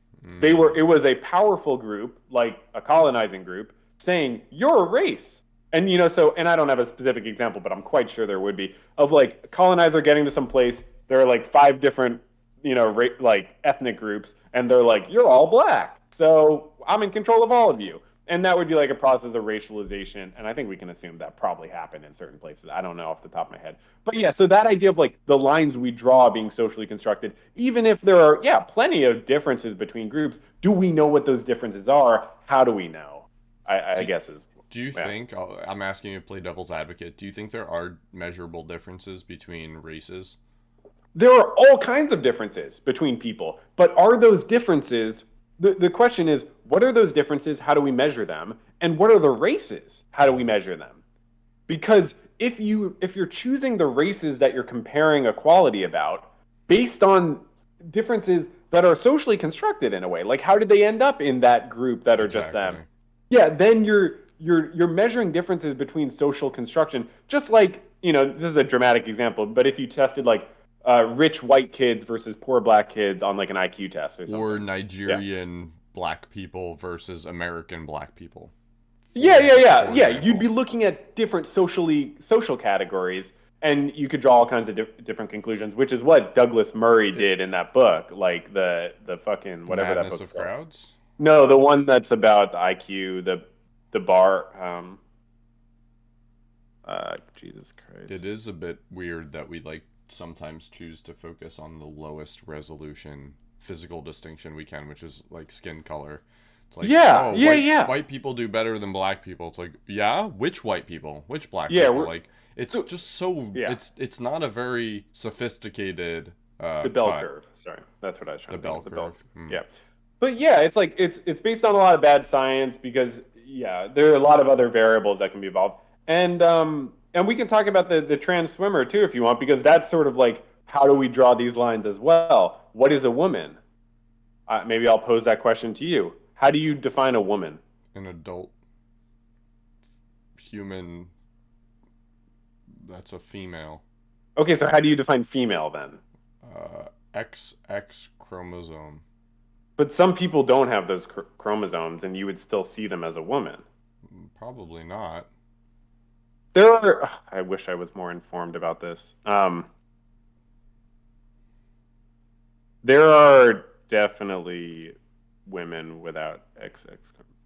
Yeah, there's also like there's I mean, besides even trans women. conjoined twins as well. Like those are also So it's a okay. So here it's just one thing: complete androgen insensitivity. Someone being born with XY. So women can be born with XY. So you're saying you agree that there are like isolated.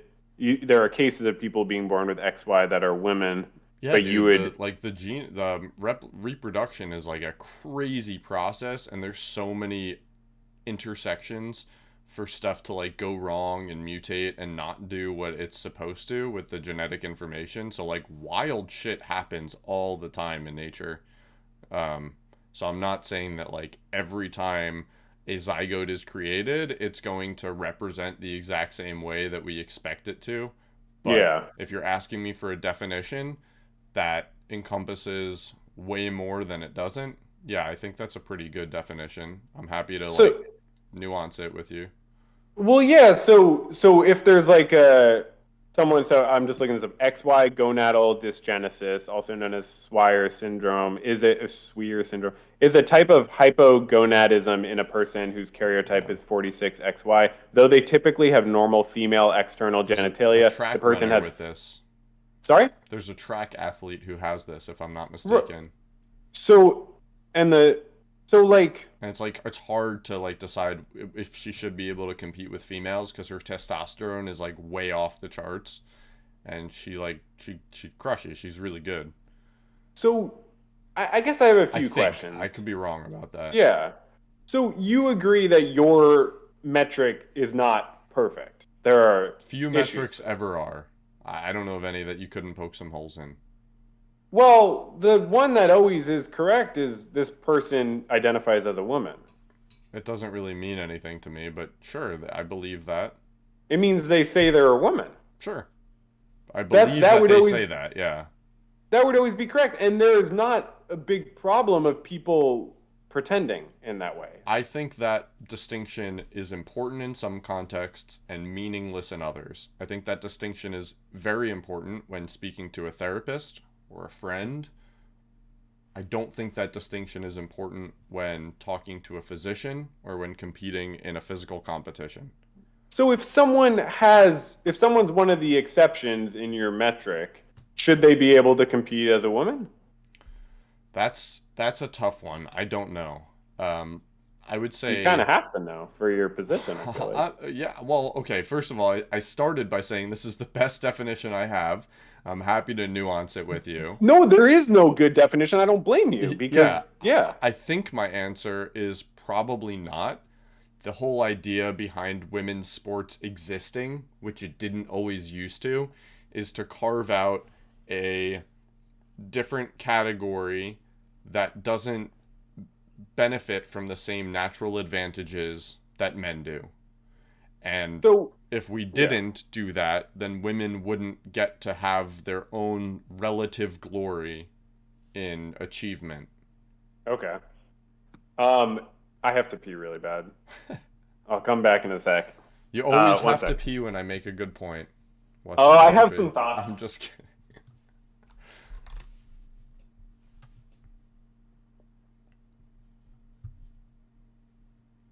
I'll do it too.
Yo.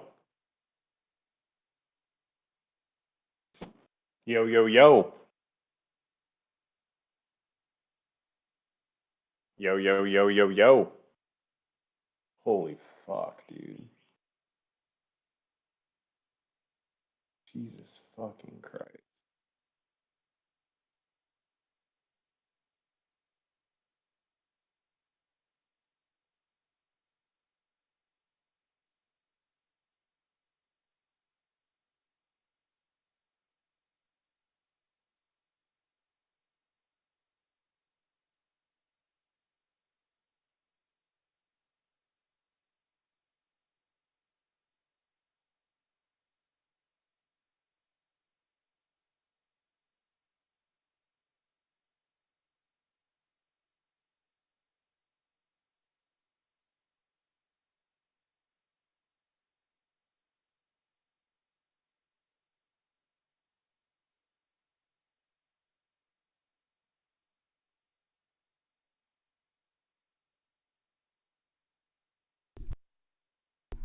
Yo.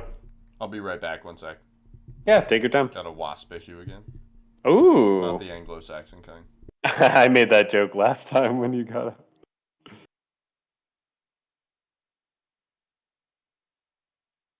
Do do do do do do do do do do do do do.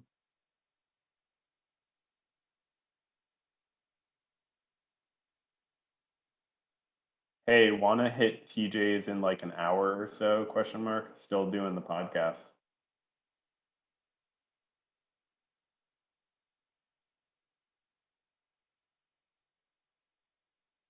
Do do do do do do do do do do do do do do do do.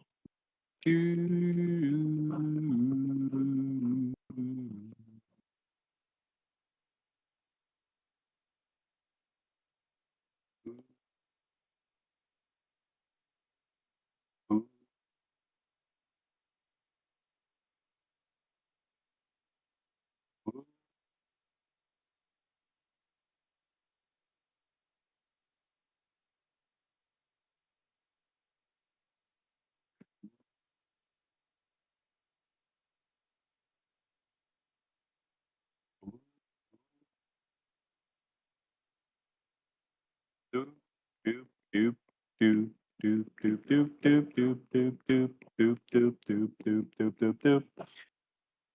Doop doop doop doop doop doop doop doop doop doop doop doop.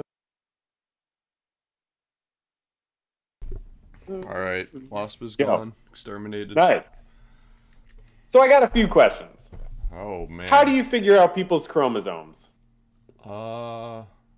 I am not a geneticist or biologist, but I think you like look, right? I mean, they're small. Can you look No, at but the like shape? I don't know. I really don't you know. you got a high school, a college swim team. Every high school in the country is going to do a genetic analysis of all their swimmers and athletes. Yeah, I mean they do like steroid tests. That doesn't seem too hard. My guess would be it is a lot more expensive, but like, so you think this would be literally every single person in the country getting a genetic analysis Yeah, from if a league wants to run a men's and a women's division, yeah, I think that should be price of entry. so every high school or every parent who pays for these genetic tests, they just have to test every single person's genes because that's better than trans people participating in their identified gender.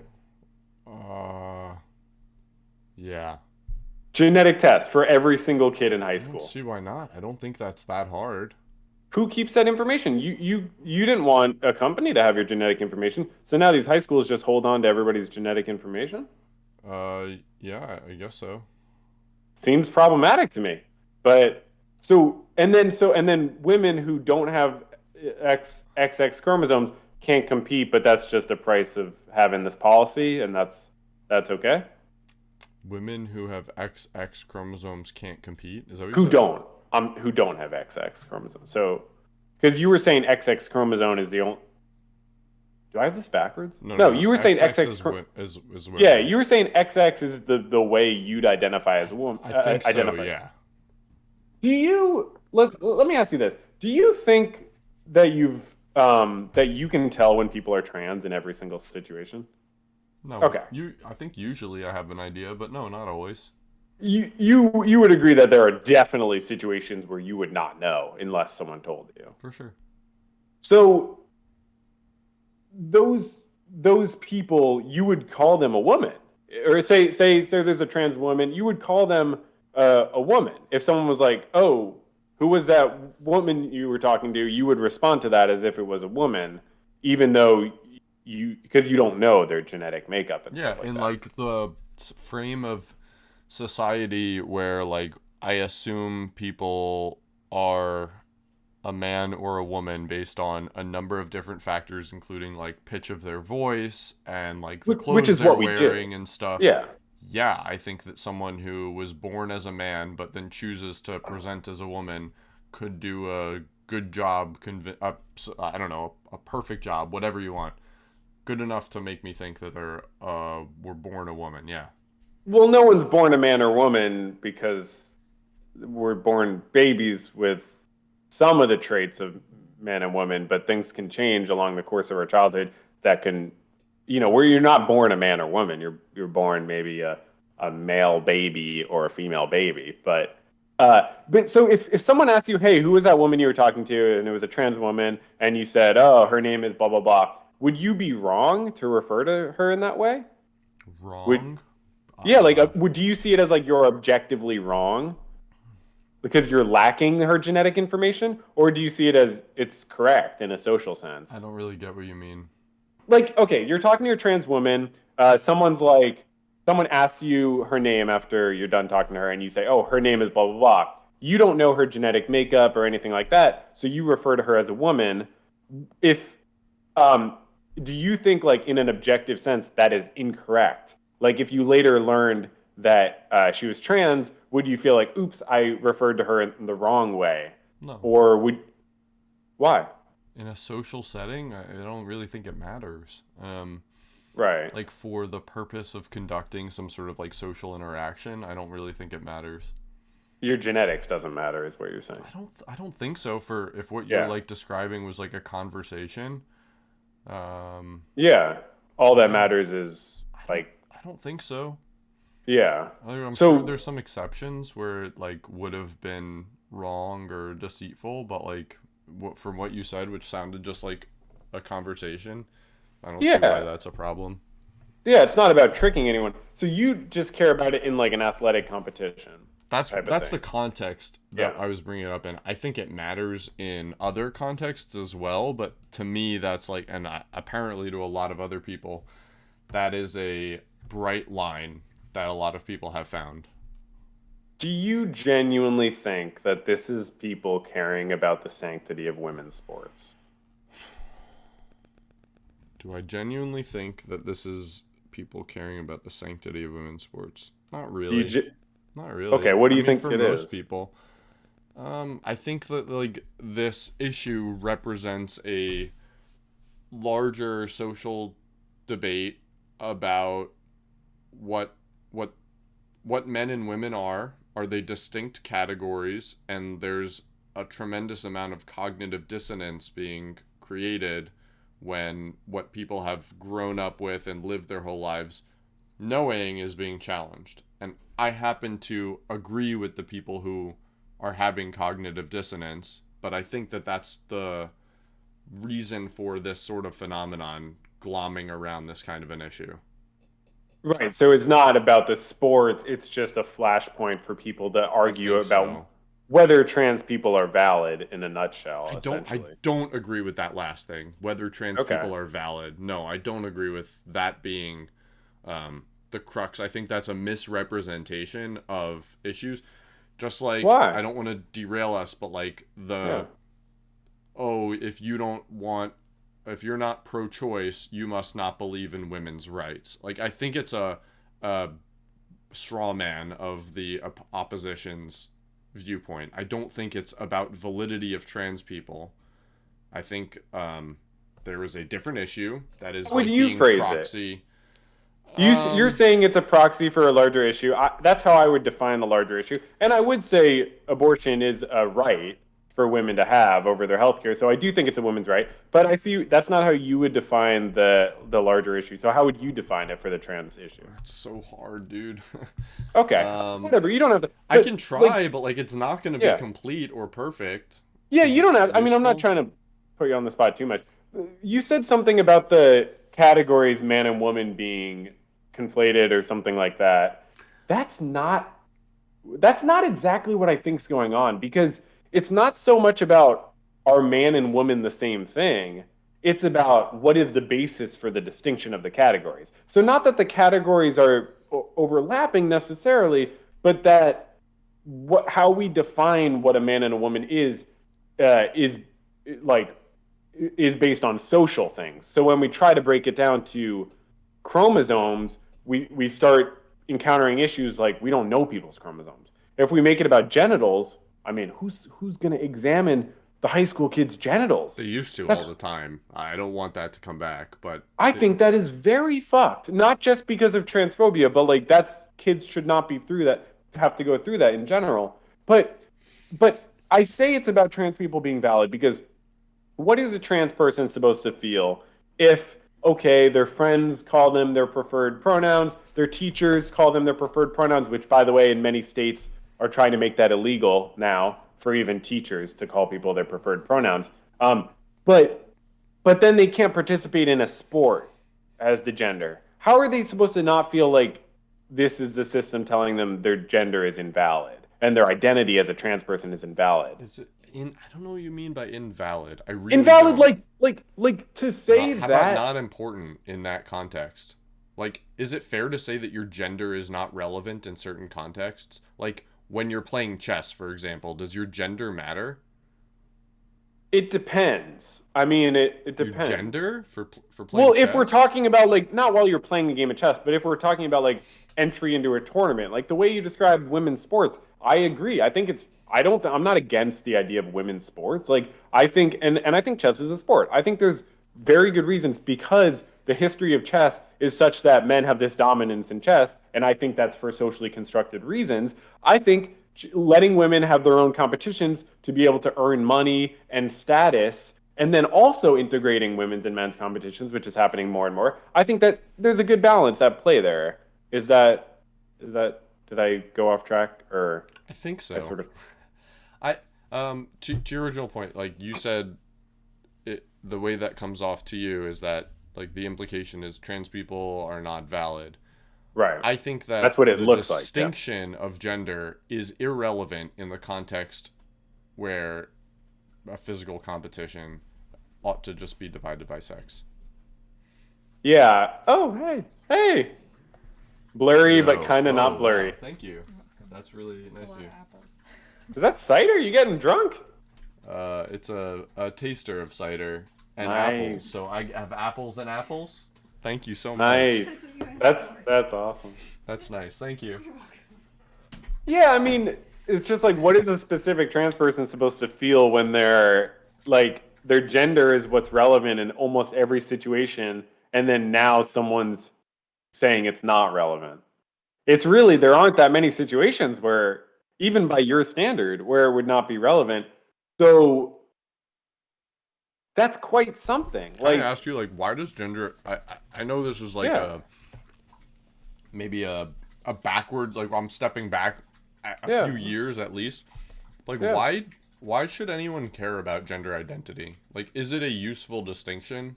And can you tell me why? I don't really. People are telling me I should care about this. I really don't care one way or another whether someone says they are a gender or not. Good for you. Like, it doesn't matter to me. Yeah, I mean, it doesn't have to. Like, a lot of people talk about, like, gender abolition. Like, you don't even have to really think about the concept of gender. Like, I think I'm sorry, didn't that exist before this? Like, when I grew up, sex and gender were literally interchangeable concepts. No, that's not true. I think they were. We just weren't as aware of, like, the complexities of stuff like that. But, like, gender identity is the way you express your gender. And so like who should care and why? No one cares as long as it's being respected. But it's as soon as someone says like if someone says to me, "You're not man enough to do this," like they're saying that the way I express my gender is not in line with what they're looking for. And so I'm a cis person. I broke up with someone because they said that to me, by the way. Yeah, it's an extremely toxic thing to do. And those sort of patriarchal ideas are not just men imposing them, they're internalized by everybody. And it's people feeling like a man is supposed to act like this. So when you don't embody, like, for not to get into your personal life, but for that person, they didn't see you as your gender identity. Like they were like, your gender identity doesn't fit your sex. If you think about gender identity as like the behaviors that you engage in, how you act, it's like they're saying, I want your gender identity to fit your sex more. And based on what? Based on, socially constructed ideas of what that sex is, how that sex is supposed to express itself. I think whenever we talk about someone being less masculine, less feminine, more feminine, we're talking about gender. We're not talking about sex. So that's what I think, that gender's always been a relevant concept. It's always been different from sex. We talk about it like it is different from sex.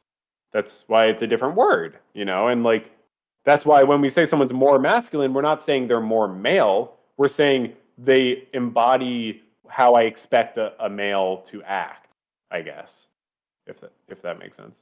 So, yeah. I feel like that partially answers it. Why should I care? Is it useful? I don't think anyone's asking you to care exactly. It's like, can I bring up Jordan Peterson? So his whole Bill C-16 thing, was like, is he the one? Is it other people caring too much, or is it him caring too much? And so that's the thing. Like, and with trans athletes, like wanting to swim on the team of their gender, is that them caring too much, or is it the other people caring too much for not wanting them to? And yeah, I also, by the way, I don't think there's like a problem of trans athletes like over dominating. You can look at one or two isolated examples, but I've seen people present research that seems to show that there's no overwhelming pattern of this at all. And it's very minimal. Like, there's no dominance of trans women in sports, like generally. I mean, there's not that many trans people either, but. Right. So it's like it's not a problem. And the only reason to make it into an issue is to signal this larger culture war. That wasn't me agreeing with you, by the way. Okay. You're saying as more people become trans, it will become a bigger issue? Yeah, if there were, I think it's proportional to the number of people. Like the number Yeah. of people with prosthetic legs shooting their girlfriends is like a very small issue, but like it has happened. But that doesn't mean that we should worry about people having prosthetic legs owning guns. Maybe that was a terrible example for my point.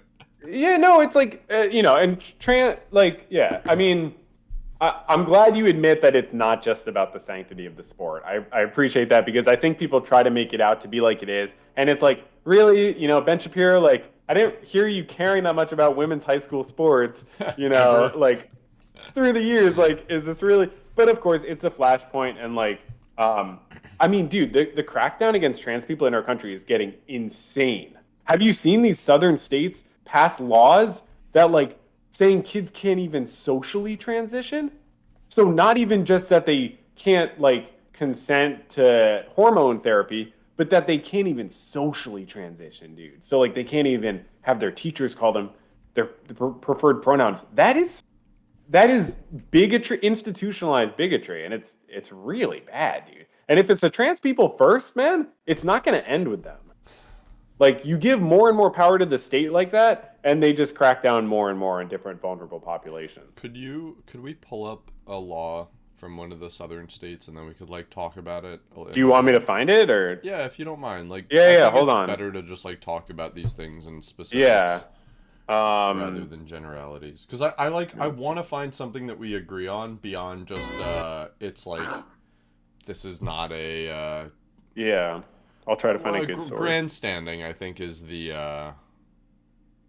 Yeah. what should we call it, the name Let's for see. that phenomenon. I think we're like people are like, we have to defend the sanctity of women's sports.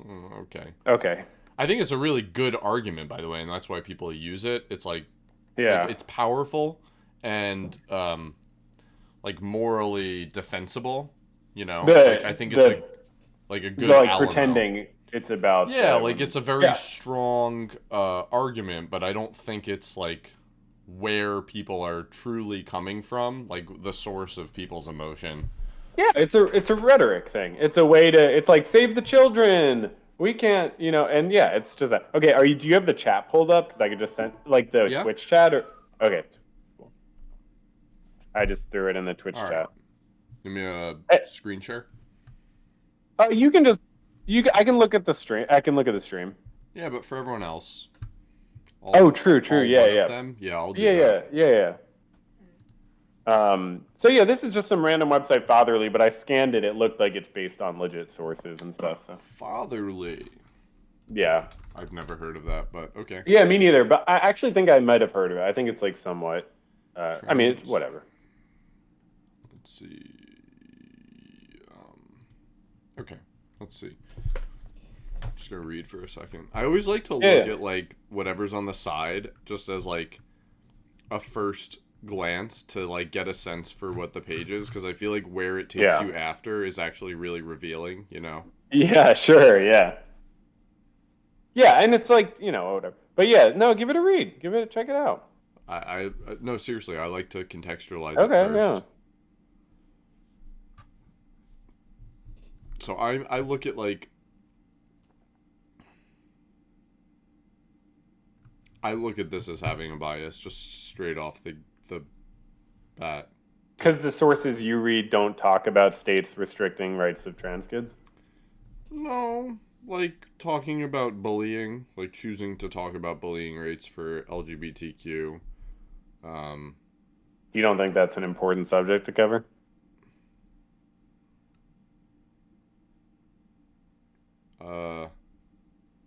Not really. Did you ever get bullied for being Jewish? Nah. Could you imagine if you did every day? I got bullied for plenty of other shit. Could you imagine if it was like something about your identity? Did you get bullied? Is breaking my foot part of my identity because it was something No, I but if couldn't you control? No, but if you got bullied for like your height or something, something about yourself that you can't change. I got bullied for various how would my things. foot not count? Sorry, that's like a No, disability it is. that I can't change. It's just it heals. So I mean, it's not like this is gonna be forever. No, it's the whole foot. What? It's the whole You foot. said it was just heels. Oh my god. Sorry. But no, dude, the fucking like I get that we have different views, so you might not see it this way, but like trans kids are in serious danger. If you prevent their ability to like be seen as a trans person, that you're increasing dysphoria, depression, anxiety, and bullying is a very serious issue. Because it's your social environment rejecting you and making you feel like you are less than. And guess what? Some of these trans kids being bullied go home to a not welcoming home. So it's not like, oh, it's just the kids at school. You know what I mean? So, um, like, there are a lot of parents who would literally prefer their kids be dead than be trans or gay. And that's a really painful thing to think about. But that's true. Do you think those And parents would be good parents if those kids were not trans? Because those sound like that sounds like a parents issue, not a trans issue. No, they'd be terrible parents. But you could say the same thing about mentally ill people getting guns. It's like they would be still mentally ill, but we shouldn't give them guns. These parents can still be bad parents, but we shouldn't give them the right to abuse their children. You know what I mean? The right to, you know, stop their kids from getting hormone treatment or whatever it might be, or stop their kids from socially transitioning. That should be considered child abuse, in my opinion, because it makes the kids in danger in a way that's measurable. Did you read the article? I don't agree with that take, by the way.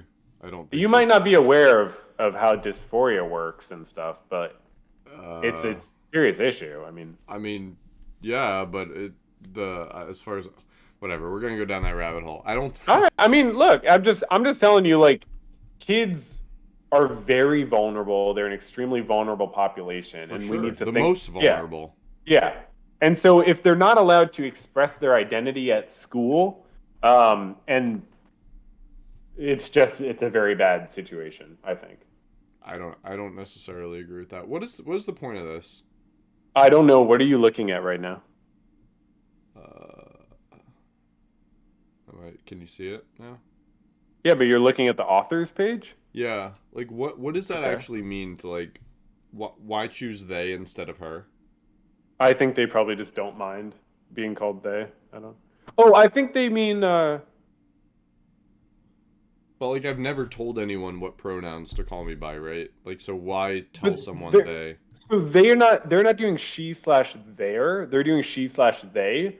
So they're saying you can call them she, you can use her, you can use they or them. You know what I mean? Like they. Wish I knew the grammar word. It's not she, their. It's she, they. So they're saying you can call them she, her. You can call them they, their. You know what I mean? They're saying they're fine with being called the gender neutral pronoun like they. Does that make sense? Sorry if that was complicated. No, it doesn't. I guess I assumed So- everyone was okay with being called that. The people who wouldn't be would often be trans people. So if I'm going to transition to being a woman, I don't really want you to call me they because it feels like you're just not ready to call me she.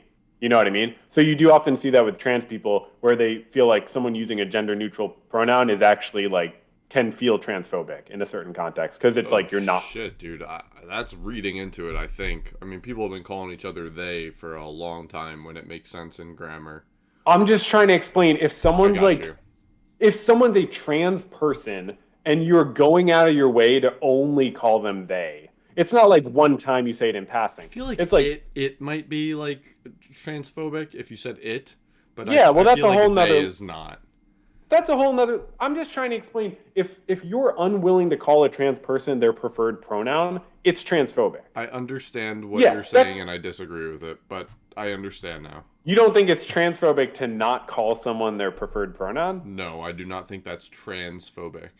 You No, can to maybe not be- maybe say it's disrespectful, but like transphobic? No, I don't. To not be willing to identify them as their preferred pronoun.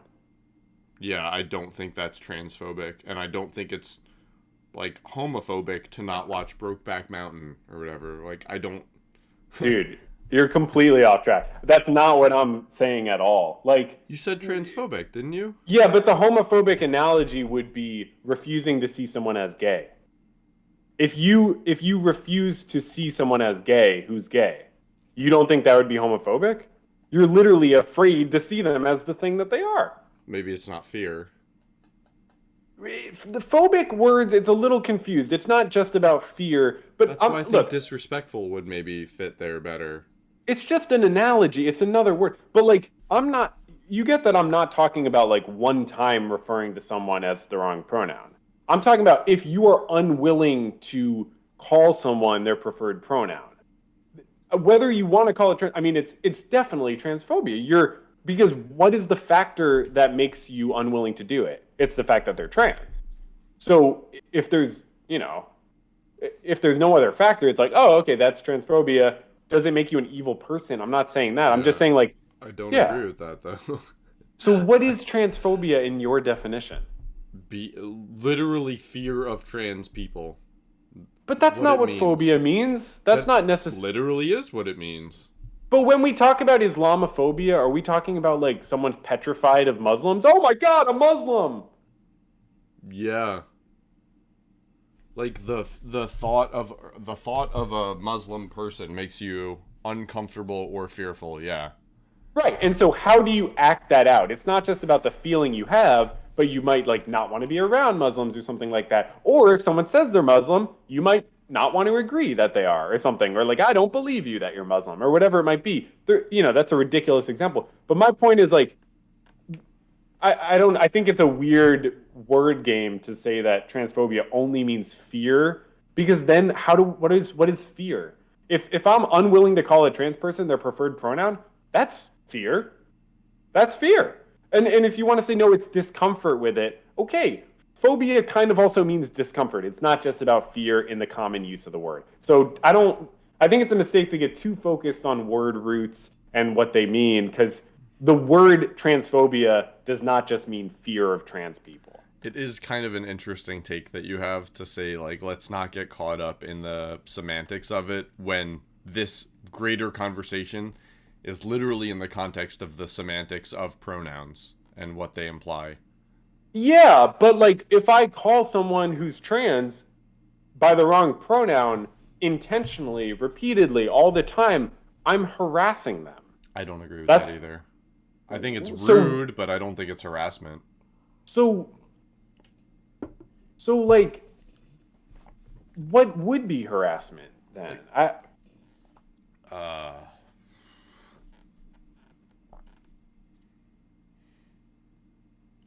don't know. I'm not totally sure. That would be I'm not that's a saying hard one to think about, like where someone crosses the line into harassment. I'm not sure, but I definitely don't think that is it. So the bill C-16 was adding trans people to the list of identities that could be protected by human rights legislation in Canada. According to something according to what I just heard recently, and you can look this up, there's only been one person charged under it in the 4 or 5 years since. The guy with the daughter, or not the one I made the video about. Father. Oh yeah, that's what I was thinking. Yeah, no, not that one. That's not Bill C-16. And you think that because people portray it as if it's related. It's not. That was a family abuse act that because what he did, as I talked about in my video, was he actually misgendered his kid repeatedly, publicly in interviews.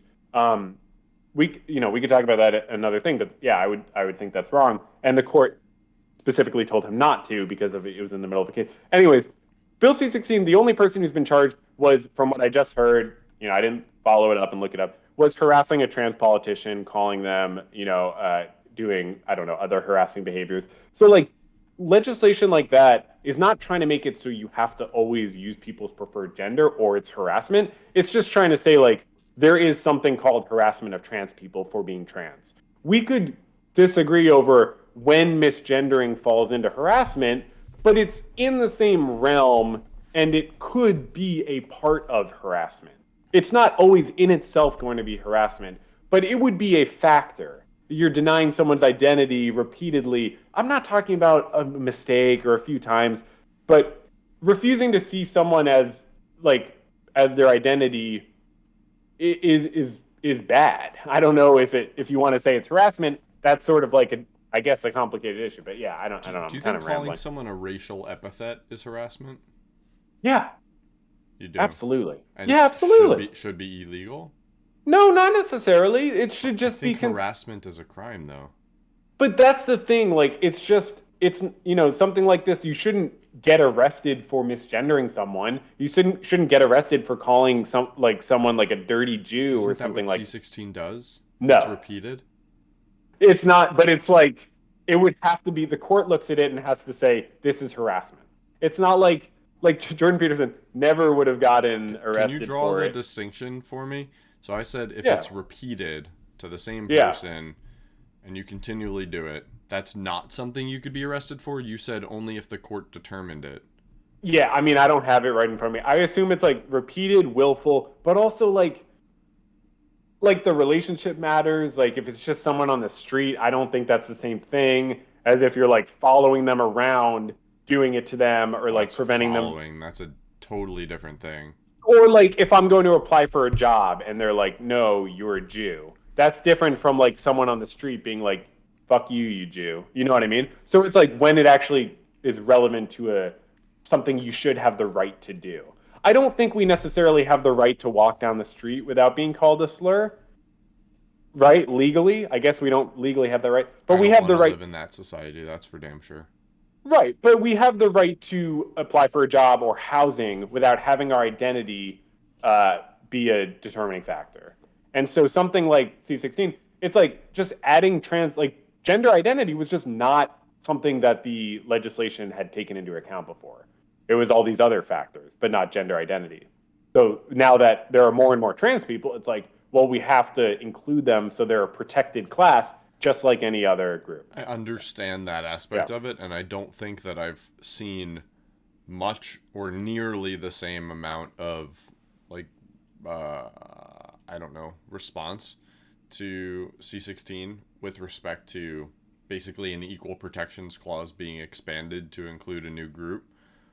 My understanding is that the disagreement is specifically around how repeated misuse of pronouns subjectively could be a crime. So why has the bill been on the books and only one person's been charged? And from what I heard, it was like clear harassment. I have no idea. Well, it's I because don't even know of that specific case. well, I don't referring either. to. But just take my word for it. Like what I heard, it was like it's like that's harassment of a politician, like calling their home phone, showing up at their house, like it's like stuff that went beyond just walking by on the street and calling them the wrong gender. Because as much as the state has so many issues and the justice system in Canada, US, anywhere has so many issues, it's not always the worst case scenario. And sometimes there is rationality. And the reason we have courts is to look at a case and say, does this meet the definition of what we're trying to do here? Is this a situation we want to rule on? So the reason there's been no, people have been misgendering in Canada, I'm sure, plenty in the last 5 years, but they're not being charged under this bill because it doesn't fall into the category of, oh, we need human rights legislation to protect here. I'm gonna bring us back to the topic we were talking about because I realized I've been sharing a different screen this entire time. Oh yeah.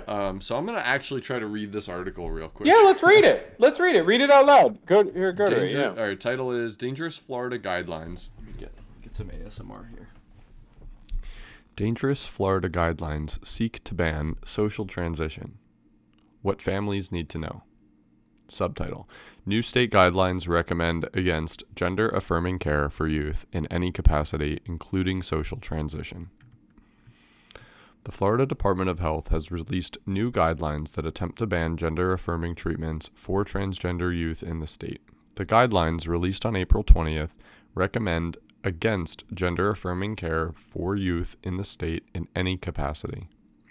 Going a step further than anti-trans legislation that has been enacted in other Republican-run states, Florida's guidelines, which are non-binding, seek to ban not only medical transitioning for trans kids, but also social transitioning. Here's what families need to know. Keep going. I will. I'm just reviewing. Yeah. Okay. And they released it on 420 so people wouldn't pay attention. No, I'm just kidding.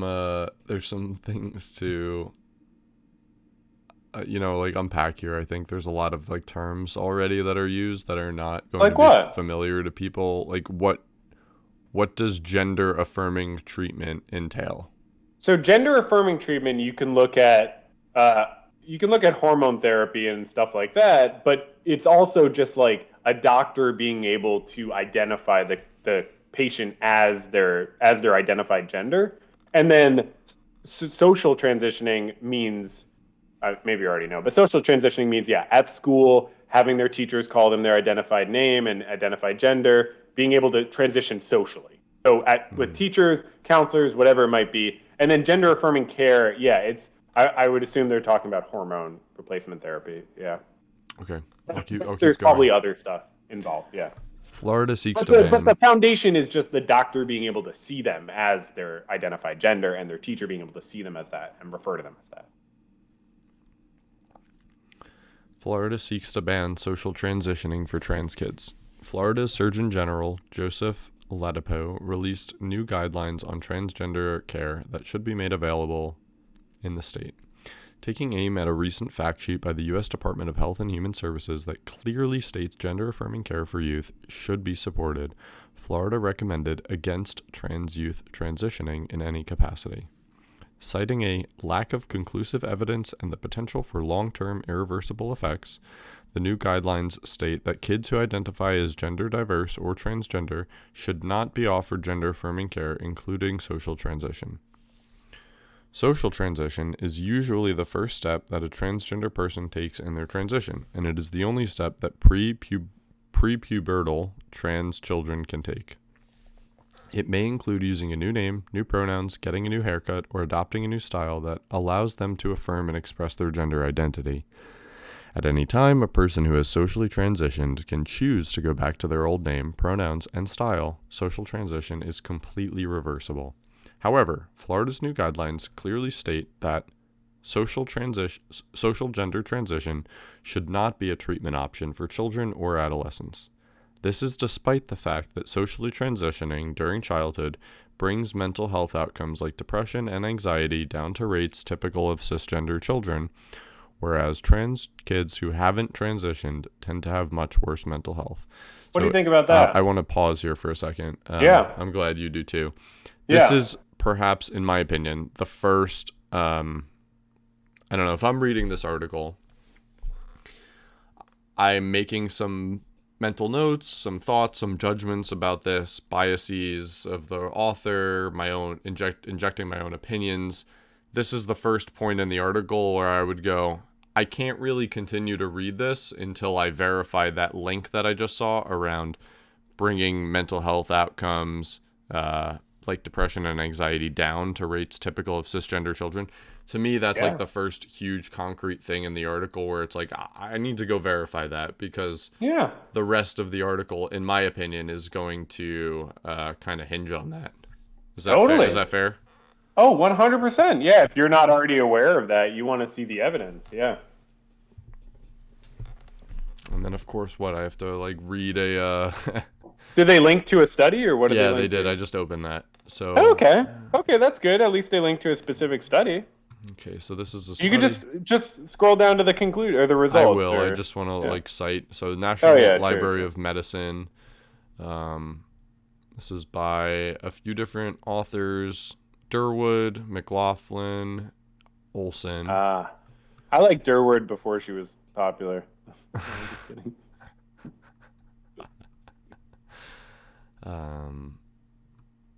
Things that I see here.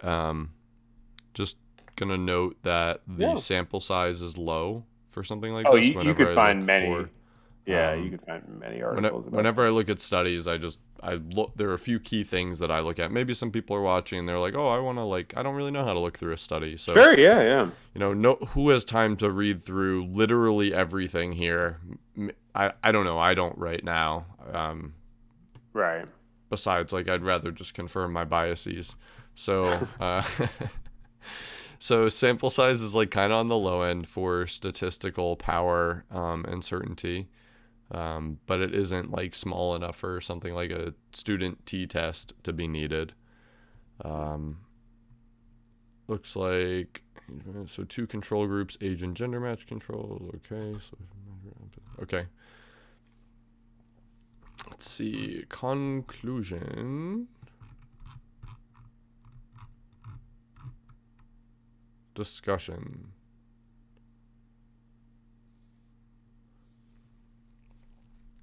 We found remarkably good mental health outcomes in socially transitioned transgender children in the present study. Transgender children reported normative rates of depression and slightly increased rates of anxiety. Rates of depression in transgender children did not differ significantly from those in siblings of transgender children or from those in age and gender matched controls, although rates of anxiety were marginally higher. This is interesting to me. How come? I'm going to read it again. Rates of depression in transgender children did not differ significantly from those in siblings of transgender children or from those in age and gender matched controls. Right. Is that Although specifically rates- referring? That's specifically to depression, but rates of anxiety were marginally higher. Sure. Sure. That makes sense. I mean, just like, yeah, I guess I'm looking for more the thing about whether they can or can't transition and how that affects their mental health. That's what we're looking for more, right? So our findings, Isn't that like, shouldn't we dwell on that for a sec, or are you not as like no, taken I by mean, that I don't as know what am? to say. So what do you say? Yeah, they don't, yeah, they're not as, sorry, I'm a little confused. So what's the point here that they don't differ in terms of self-worth from cis kids or their siblings and stuff? This, to me, the way I'm reading this is that their parents are the big factor here. Oh, I'm sorry, you were all the way up there. Sure, yeah, parents are a huge factor. Yeah. But that's all the more reason that giving people the right to socially transition is important, because if we don't give them that right, their parents are the ones that give or take away that right. And in some states, their parents won't even be able to give them that right. But I'm not sure I understand what's the big deal about this sentence. So they have similar. Yeah, sure. Are they talking about people who are able to socially transition or not? Yeah, so these are people who socially transitioned. So yeah, you're right. It's very important to note that there's no difference in mental health outcomes. Basically, trans kids can have fantastic mental health or as good as anyone else if they can socially transition. Is that what you're taking away from it as well? I don't know if they're talking about transgender children before or after socially. The first sentence transitioning. they say in socially transitioned transgender children. So they're talking, I think, in that paragraph at least, about people who are able to socially transition, and that's why you see less mental health I differences. think you're right. I think they Yeah. could have been a lot clearer about that, but I think Well, you're right. yeah. I mean, yeah, we're just sort of glancing at it, I mean, can I just ask, doesn't this intuitively make sense to you? That, like, the larger point that, like, mental health outcomes are better when people are able to socially transition, doesn't that intuitively make sense to you? Not necessarily. Really? Yeah, not necessarily. But even having different views or whatever, like, don't you see a trans kid being able to have their teachers and friends call them the name and gender that they identify as would improve their mental health? Or, like, prevent it from getting worse? I maintain, not necessarily. Yeah, that's the whole point. Yeah, maintain is all we're looking for. No. I maintain what I just said, not Oh, necessarily. Like, I don't necessarily agree with that statement. Okay. That's I not me don't saying know. that's not me saying no, but like I just don't know what you're. that's a pretty broad statement to make about transgender youth in general. I think it's super dependent on age. I think it's very dependent on each individual situation of each kid. I don't think that's something that I'd be comfortable making some sort of sweeping generalization about. I mean, if I say having at least $80,000 a year in income helps people from developing depression and anxiety, wouldn't you agree? Generally, that probably makes sense. Having at I least. think I've seen those studies, but My point is, it's there are a lot of. hold on, may I? Yeah, I sorry. think you I have to don't mean- contextualize that for like what you're saying. You just said $80,000, right? You Right. don't mean in Somalia, do you? No. You mean the United States? Yeah. So like you'd probably change that number to like 5,000 in Somalia or 10,000. So like it's important to contextualize what group you are talking about. So I would say like, wouldn't you agree that this makes sense for children?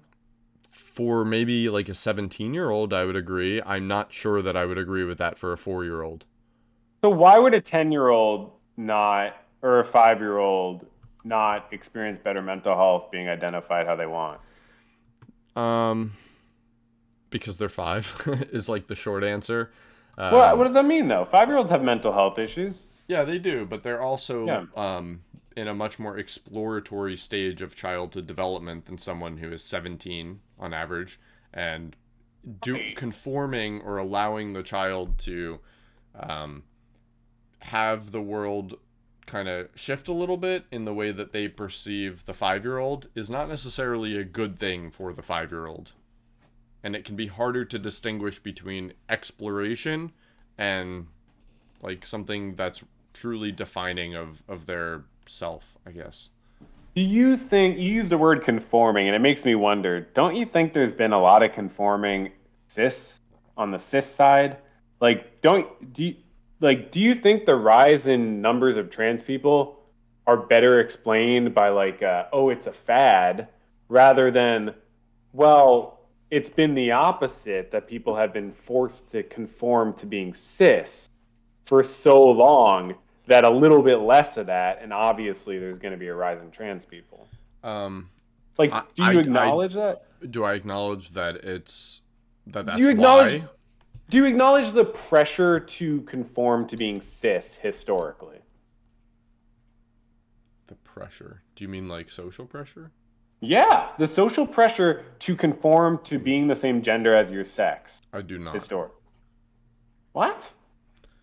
Where that social pressure does not exist everywhere else in the animal kingdom, would you not expect there to be more presentation of trans behavior in other animals? I don't want to compare to animals in this case because I don't see, there are way too many different factors. Why do you not see more trans in animals? Because gender is not really a thing for animals, I don't believe. But there are male animals and there are more masculine ones and more feminine ones, are there not? I honestly do not know, but my guess would be it's way less of a range than humans. I think it can be a useful thing. Maybe you see that as derailing, but I actually think that it's like a useful distinction because we tend to like look through everything through our own like anthropomorphized lens, and I like to try to take a step back and like self-analyze human beings and our behaviors the way like Sir David Attenborough would in like a nature documentary. Well, I think it can be often useful. Yeah, I'm not against it. I just think you're sort of conflating gender and sex when you do that, because I don't think how much animals have gender is like how much they have consciousness, as far as I'm concerned. I have no idea. We'd have to do a ton of research. There's probably way different opinions. So I don't see how it helps because, yes, there isn't social pressure to be cis for animals. There's biological pressure, and there's completely different social structures. So my point is, you don't agree that like 20 years ago, a kid growing up in, let's say, New York City or something, was probably pushed to be cis more than today?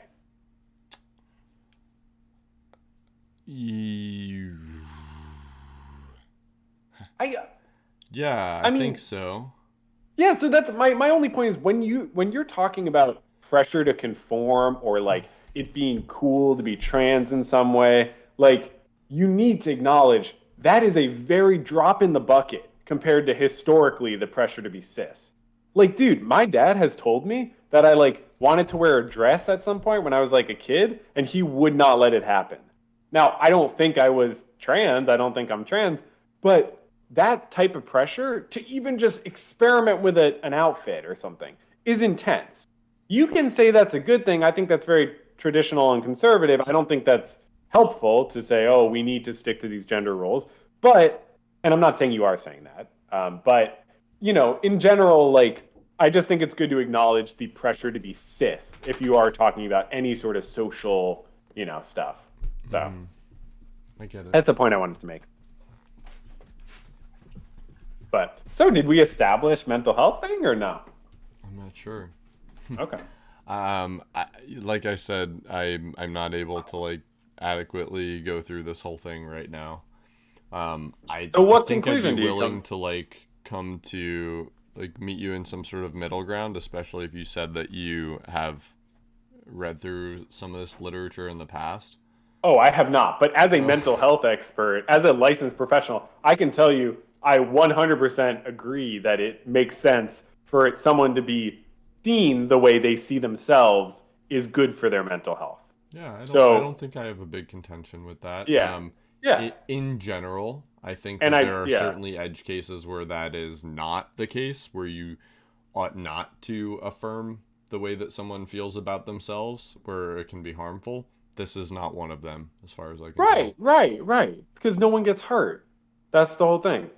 And like, look, we were talking about the sports. There's the whole thing with the bathrooms too, which is crazy.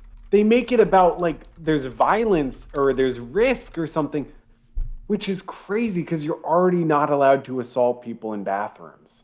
So I know that one. I don't want to go into the bathroom thing whatever, at the moment. whatever. Is that Yeah. okay? Can we Yeah. sidestep We don't that? have to go into everything. It's an important point, the mental health thing that we were talking about. So Have you it's heard of worth. Cotard syndrome? No, I have no idea what that is. People with I'm just reading off Google. People with Yeah. Cotard's syndrome, also called walking corpse syndrome or Cotard's delusion, believe that parts of their body are missing or that they are dying, dead, or don't exist. They may think nothing exists. Cotard syndrome is rare with about 200 known cases worldwide. Weird, huh? Yeah, it sounds like a mental health issue, right? For sure. For sure. Sounds like some sort of psychosis or something. So you're saying that would be something where you wouldn't want to agree with them and affirm. But the thing Like, yeah, is, dude, you're totally dead. but think about it. How would you actually help someone like Oh my that? god, I have no idea. It's hard, dude. And like, Physically restrain them in a straitjacket? I have no idea. well, no, if they're actively hurting themselves, but say you wanted to actually, like, they're just living their life, somehow they're able to function. And you see this with people with severe mental health issues sometimes. They're able to function in a lot of ways, but then they're like debilitated in certain ways.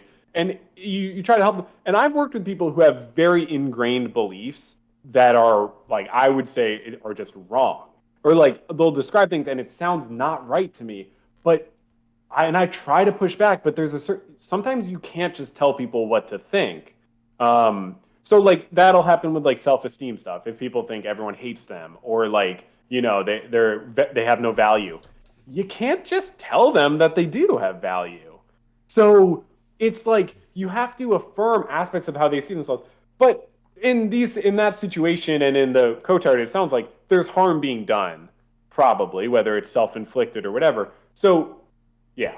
So the important takeaway from stuff like this with trans people is like they live happy lives, have no mental health issues if they're socially accepted and if they can just be who they want to be. I don't see it as like that big of a deal, honestly. I don't think Yeah. I think like kids being kids and like exploring, especially in like early childhood, is really natural. And I Yeah. think that especially when like the gender role, um, they're like not as established, they're not as normal to the kid. Yeah. Without that framework, I think there's a lot more exploration that goes on, like the dress stuff. I Yeah. had an inclination to play dolls. Yeah. Which my sister, by the way, said, "No, you can't play with us. This is girl stuff."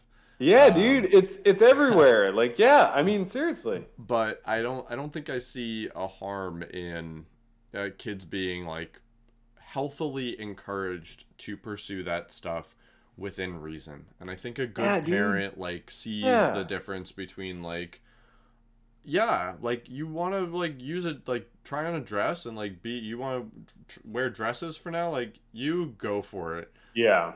When stuff starts being less reversible, or when the child is going to very clearly ostracize themselves from otherwise healthy social interactions, I think that like some exceptions might want to be like called out, but in general I don't have a problem with that. I don't see why that's a bad thing. It's just kind of tricky because you make the point about they could ostracize themselves, but you've also, I think, indicated you feel like sometimes people do it for social acceptance So how does that fit in? So when I said conformity, I was not talking about like the Abigail Schreier type of Okay. social contagion. I literally meant conforming to standard, as you would say, like cis representations of what people Right. ought to be. I did not Right. mean that. Okay. Fair enough. That being Yeah. said, I think there is still like the social contagion type effect. That's just not what I was referring to. Yeah, I don't think there is in any sense more than the social contagion to be cis or to be, you know, popular I or don't to be think anything there is a else. social contagion to be cis. I think that's biological. I think that's like There the can default be setting. there can be biological aspects. It is the default setting, I think. That's what it means. Is Because it's of biology. Yeah, cis means the default setting essentially. Except it gets tricky because it's like if someone's trans, they sometimes know really young. And like I've known, and They maybe think they know really young.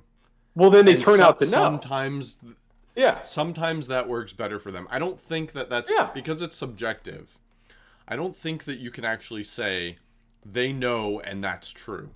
no, it's They just that they should be able decide to. early Yeah, on, and sometimes that has a better outcome for them Yeah. than if it wouldn't have. dude, no one like it's really not common for people to want kids to have the right to make irreversible decisions for themselves. Like even in the trans community, like hormone replacement therapy is like reversible in a lot of ways. I think. I think it really. I don't agree with that. I think it is. I think you might. I mean, I don't know all the details. I could try to look up better videos. But there are a lot of people who transition at a very young age socially, and then never and never even knew a trans person before that. Like that happens a fair bit, and so yeah, and you do have a lot of people. And look, detransition people, they exist. People decide to transition and then change their mind, and there's nothing wrong with that. And no one should ever give someone a hard time about that because gender is weird and it takes a while to figure out who you are and what you want to be. The problem is when detransitioners make it like their platform and now and we need to stop people from transitioning. It's like no, that doesn't follow from you having changed your mind about it. I agree that kids should not be able to consent to like surgery before a certain age. Oh man, I wanted to ask you about this. Okay, so you love circumcision, right? I mean, I would call myself something of a circumcision enthusiast. Yeah. You're a circumcisionist. So we both agree that we shouldn't circumcise kids without their consent, right? Or I think so. I'm Okay. not mind made up on this, but right now I'm more in the camp of don't do it. so, but you agree that people should have the right to consent to circumcise when they want, like like As you an shouldn't adult, do it. you mean? Yeah. Well, that was going to be my question. So if you As an adult, I think that's where the line is drawn. Obviously, what the fuck is an Yeah. adult? Well, But, do you think, like, if we just look at circumcision, do you think, like, a 16-year-old boy should be able to say, I want to get circumcised now, or no? Do you think he should have to wait with until he's parental 18? consent? Okay, so that's what it is for hormone therapy. Hmm. Like, and surgery, I'm sure you cannot get sexual reassignment surgery until 18. I am almost positive about that. You cannot do, In the you cannot do United States, that's true. Sure. Yeah, sure. When I think that's good. I think that's good. That's a very, very big decision. I think you should have to be 18. Hormone therapy, because you have to take into account puberty. You can't not do it. I mean, like well, let me rephrase that. It's much more effective if done during or before puberty Yeah. in So it's producing the desired result. Yeah. And I don't know. I mean, I think 14-year-olds, I know it's a big decision, but like I don't know. I think they talk to their parents or they talk to doctors, they talk to multiple doctors. I don't know. It just seems like you have to give people Can that I right. ask from your own personal experience as a bright, I don't know, bright person with a good amount of self-awareness, when you were 14, were there some things that you believed that or felt pretty firm about that you now look back on and you're like, God damn, I was an idiot. I can't believe I thought that. I could go back 5 years and I'd have stuff like that. But Me too. none of that is about who I am per se. Like do you have stuff where you thought something deep about yourself and that changed too? I mean, because it's different to be like, oh, I had a bunch of beliefs that I was sure of that were wrong versus like I saw myself and my identity as this. I don't have any of those things that have changed, I don't think. I mean, like I don't even know what it would be really for me, but I think some yeah. pretty weird stuff can go on inside of someone's mind when you are subject to the intense, relentless pressure of growing up. And I think that like maybe like Bo Burnham kind of captures that sentiment in some sense with like some of his art of how difficult it can be to be in those social situations of growing up. And I think that finding a group to belong to, finding an identity that you can say, this is me, can give you some sense of like guidance through otherwise tumultuous youth, teenage Yeah. years. And I fear that people will choose transgenderism erroneously as an identity to glom onto when it isn't necessarily something that they want, because people are suggestible. Like people are subject to being I don't know, people are suggestible creatures, never more I think than like in school when there's that sort of like social pressure. And I my personal belief is like if it's really something that makes someone happier, as an adult I firmly don't care. As a child, especially when there are social pressures and you are not a rational human being, is tricky, a lot trickier. And I don't necessarily trust, I definitely don't trust the mental acuity of a teenager to make that kind of semi-permanent or permanent decision for themselves. And I worry that there's a number of adults that are trying to empower that to a fault. They're not permanent decisions that kids make. I mean, you can say that there are permanent Well, hormone therapy consequences. is. No, it's Yeah, not. for sure. Why? In what way? It permanently shapes the way that your body grows. Just like malnourishment is a permanent decision. You So can nourish what? yourself later on, but you won't grow the same. So what are the lasting consequences of Your someone who bone takes hormone density, therapy? What? your bone density, pitch of I your think voice. stuff like this is a small price to pay. Do you think 14-year-olds should be able to consent to be on a football team? Ooh, that's a really good analogy. Probably not. Okay. Yeah, So do you think? that can do lasting brain damage, and you don't know what you're signing up for 14 because you don't understand what that can do to you. I would say probably not. Right, and they also do it for social acceptance, For probably sure. more than That's a being trans. really good analogy, actually. Yeah, and I know you don't mean it this way, but transgenderism not a good word because it makes it sound like it's an ideology, where it's not an ideology. It's like to describe it in that way often makes it sound like it's this like pernicious ideology when in reality it's not even an ideology at all. Unless you think of the idea of like I said, trans people being valid. That's an ideology. But to call it something an ism oftentimes makes it like It is to some uh, extent an ideology. It didn't exist 150 years ago as a school of thought of like in the realm of possibility of human expression. So in that context, yeah.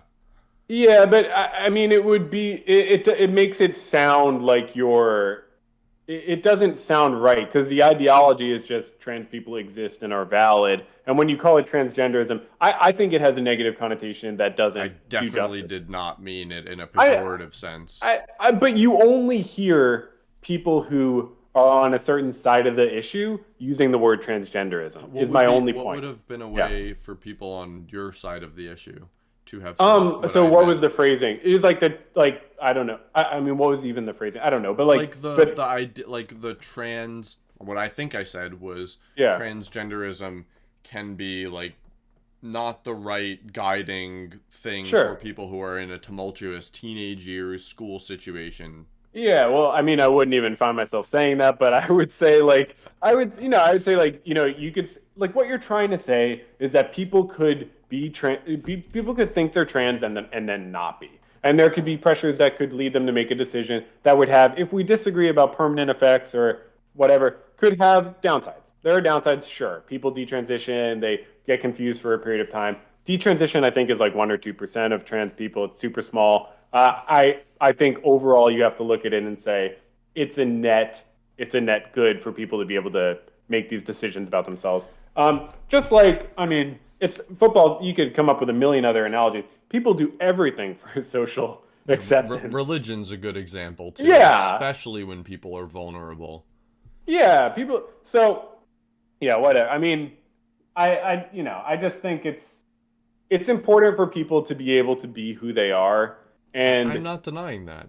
yeah, and these sort of like fixed ideas about like, it's there are only two genders and stuff. It doesn't make sense, and to me, it just doesn't help anyone.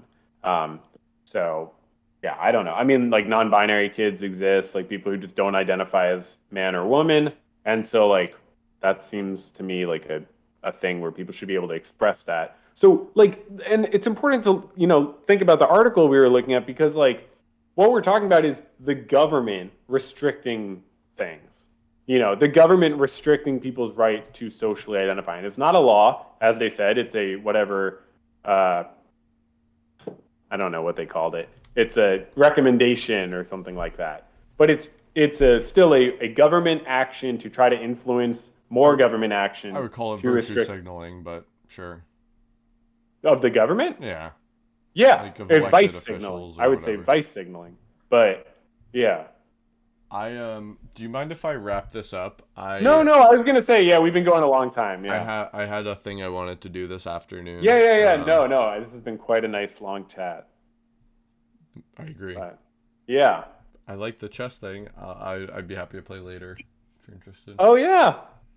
But yeah, this was fun. Yeah, we should talk again soon. Can I Yeah. tell you something real quick before we go? Yeah. Yeah, what's up? I recently reached the rank of Masters, which if you checked out my stream the other day, you would have seen the title in League of Legends. Oh, nice, You dude. familiar with that game? Like vaguely, yeah. You know of it. Yeah, I yeah. assume. What'd So- you have to do to get masters? I had to play well for a long time, Wow. but it puts me in the top 0.15% of players in North America, which That's is ridiculous. high. Yeah, so That's of like sick. 110 million players in North America, I'm ranked like 2800. Damn. Yeah. Do you stream that sometimes or no? I really don't. I'm just like not that interested in it. Yeah. It's a little bit of a distraction for me. Yeah. And I don't know. I just like don't really care too much to do that. Yeah. That makes sense. But congrats, that's pretty sick. You could probably get a bunch of viewers if you streamed it, but yeah, you I have could. to like I talk think I and could. shit. Yeah. Yeah. Maybe I'll try it. Maybe I'll do it later. Yeah. But yeah, let's well talk again soon in general, but let's do this again soon too. I enjoy this. For sure, man. And yeah, I definitely have other things that I look forward to talking about. By the way, if you had any tips about like how to set up a basic stream, I would take that. Like on like the board yeah. or whatever. I don't know how to do any of that stuff. How to do like designs and stuff? Like really basic, yeah. Yeah. I can walk you through it. Like you add a color source, make it the That's background, what I'm put it getting at, underneath yeah. the thing. Yeah. Yeah, let me know. I can do that over the phone or whenever, yeah. Cool. But well, it's great talking to you, man. You too, man. What are you gonna do the rest of the day? I'm gonna head to a local bike shop Nice. and bring them some cider that we brewed. I was Oh, gonna nice. stop by yesterday, but they were like, "No, it's nice out. We're gonna bike later." But it rained, Nice. so they're not gonna bike. Ah, did it. We got a sunny one here. I'm gonna go to Trader Joe's with my sister. That's Do cool. our weekly Trader Joe's run. Yeah. We were there the other day. Their cheese is crazy expensive. Otherwise, I would Oh, probably really? get it. Everything is cheaper than like other places. Except It's for Costco. yeah, we might start going to Costco too, but TJ's is a little bit closer and it's nice. But yeah, I'm glad we resolved all the big issues of the day. solved the world. Yeah, man. I still Yeah. whatever. Anyway, I, good talking I to you. genuinely I love this. I know like it's fun to just talk with you, but I also think like I genuinely think this is really good. Like how many other No one things like does this are this. there? I Really? would Like love to watch politicians like actually have to do this. This is what I yeah. was gonna say, and then I just bit my tongue. Yeah, yeah. I kind of want to make a platform where like you can crowd fund debates basically or conversations. So like the most wanted one is like between Destiny and Elon Musk or like Mark Yeah. Zuckerberg and Donald Trump or whatever, right? And people can like throw their tokens at these and they get elevated of like prize fights basically for boxing, except instead of like punching other people in the face, it's like discussing important ideas. There is. I feel like have I told you about this? Because there's something that just started recently You where didn't it's tell like me. I they thought of this raise myself. money for a debate and then no, I feel like you might have mentioned your idea to me before and I said this, but they raise money for a debate and then they only take the money if the debate happens. That's cool. Eh, Okay. Yeah. But yeah, I mean, but even stuff like that, it's like you could still end up with a terrible fucking debate or something like For that. But sure. like because we know each other so well, it's like we want it to be good. I was thinking about how Yeah. the other day, I was thinking about how people like start as like enemies per se, or like whatever, start with different opinions and then end with different opinions. That's how a normal debate Yeah. goes. You start as enemies, you end as enemies, and anything less is a failure. But here it's like we start as friends, we end as friends, and like we just try to have a good conversation about things. And it's like not even a debate, it's just like talking. So, anyways, I think it's really good. I think like I don't know, we could help a lot of people genuinely think through complicated issues in a positive way um, if we, yeah, do this more and stuff. So, I agree with you. It's important that we're not trying to score points and like yeah, appease some sort of base. Like I have neither of us have any sort of like, I don't know, yeah, base to please basically. yeah, Where it's like, yeah, I want to hear you talk about this, and like, no, you right, didn't mention this. Like, you got to make right, sure that he knows about the women's sports, and like, right. And even if there's we none of did that. have audiences, we'd like, we know each other so well, like that overrides it. But yeah, I think it's I like, might pander. I might pander a little. well, yeah, nothing wrong with that. But I think it's I'm like, kidding. yeah, it's just cool, like to be able to talk things through and actually try to like. I genuinely don't like a lot of online debate, and I love debate, but a lot of online debate is just ego, Very, very showmanship, gotcha. I don't like more it. points. Like if you make a point and I can't refute it, that doesn't mean you're right. You know what I Mm-hmm. mean? That just means I can't refute it. And so a good conversation is like, let's try to actually figure out what's right here. So yeah, Yeah, yeah. there's I don't know if you know this guy, but of course you do. Sam Harris. Oh sure, yeah, He yeah. like semi-famously, I guess, within the like scope of people who listen to him, refused to have a debate with Brett Weinstein on Hmm. the topic of vaccines. So like Interesting. they were friends and talked many times, and then Brett Weinstein was like, I guess you could say vaccine skeptical for the COVID vaccines. Hmm. And Sam Harris was like, it's gonna do more damage to talk to him and like give him a platform and like validate it. So I'm not even gonna debate him. Like debate is the wrong forum. He can Hmm. make it look like he's correct even if he's not. So I'm not even gonna do it. It's a complicated issue. I think there's something to be said for some issues potentially shouldn't be debated. I don't know that I would agree with Sam there. If I'm gonna like when we're talking about trans people, like I'm not gonna debate someone who believes like trans people like should suffer or something like that. That's not something I am dignifying it with a response if I'm engaging with that. Brett is gonna come into a conversation like that having all these like things and cards he can pull, and so Sam Harris is like worried. Okay, am I gonna have a response to everything? But I think that's an issue that I don't know. If I was Sam Harris, I'd do it. Go on Brett's show, so you're not platforming him. You're on his show. Um, I mean, to me, that's an issue that is worth debating. Not, I don't want to debate people's right to exist or something, but I'll debate like a vaccine or something like that for sure. I will talk about anything. I But don't you have to think think about the harm it does visually to have that be a big thing because you make it seem like it's a valid debate, I guess. And some things that could be dangerous to do about. I didn't say I would publish it, but I'll talk to any. Well, that's a difference. That's a big difference. That's a big difference. Yeah, Sam Harris should. I mean, he should have been like, "Hey, I'll talk to you in private about this." That's a good. Either way. Yeah. I don't care. I don't. You think, sort of lose some respect for him when he does that. Yeah, I do. It's like too elitist. Like I bet it holier than thou. No, Yeah. I take it back again. I'll talk about anything. I don't care. You pick the most egregious topic to me, I'll talk about it. I hear you, man. I think it's just something I feel slightly differently because I know how people feel when their identities are being debated. I've seen people say that, "Hey, I don't like that my identity is up for debate here." That's okay. You can like you can choose to like let's say here's a good example. Daryl Davis. Have we ever talked about him? I don't know. We're not so good at ending apparently. We're debating. This guy.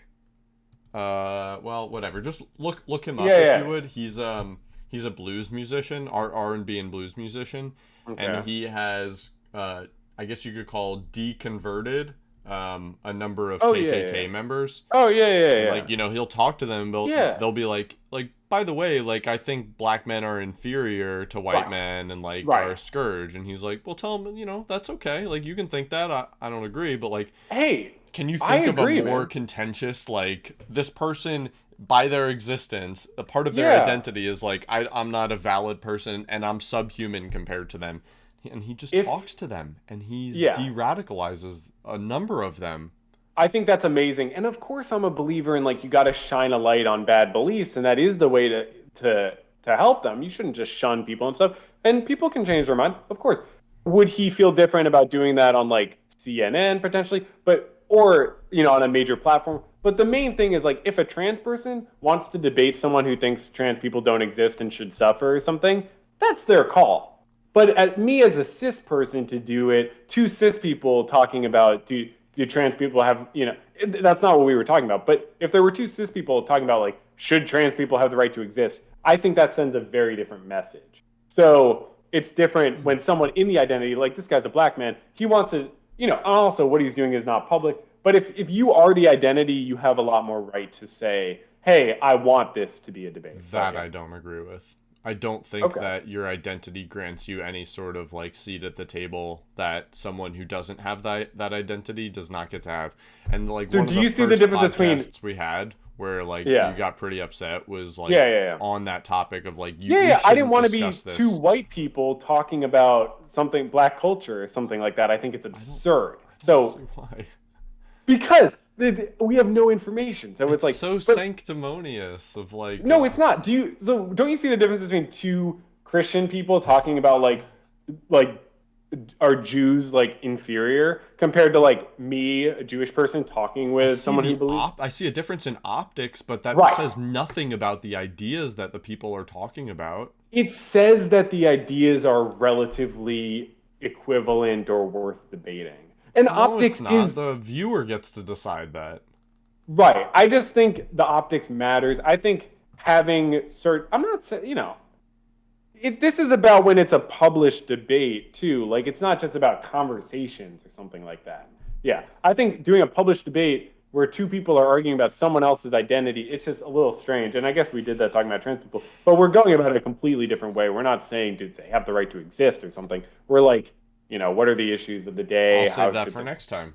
Yeah. Maybe I will say that next time. I'd be down to talk, let's talk more in general, but I'd be down to do another pod like every few weeks. I'm down, like as much as you want pretty much. Every day.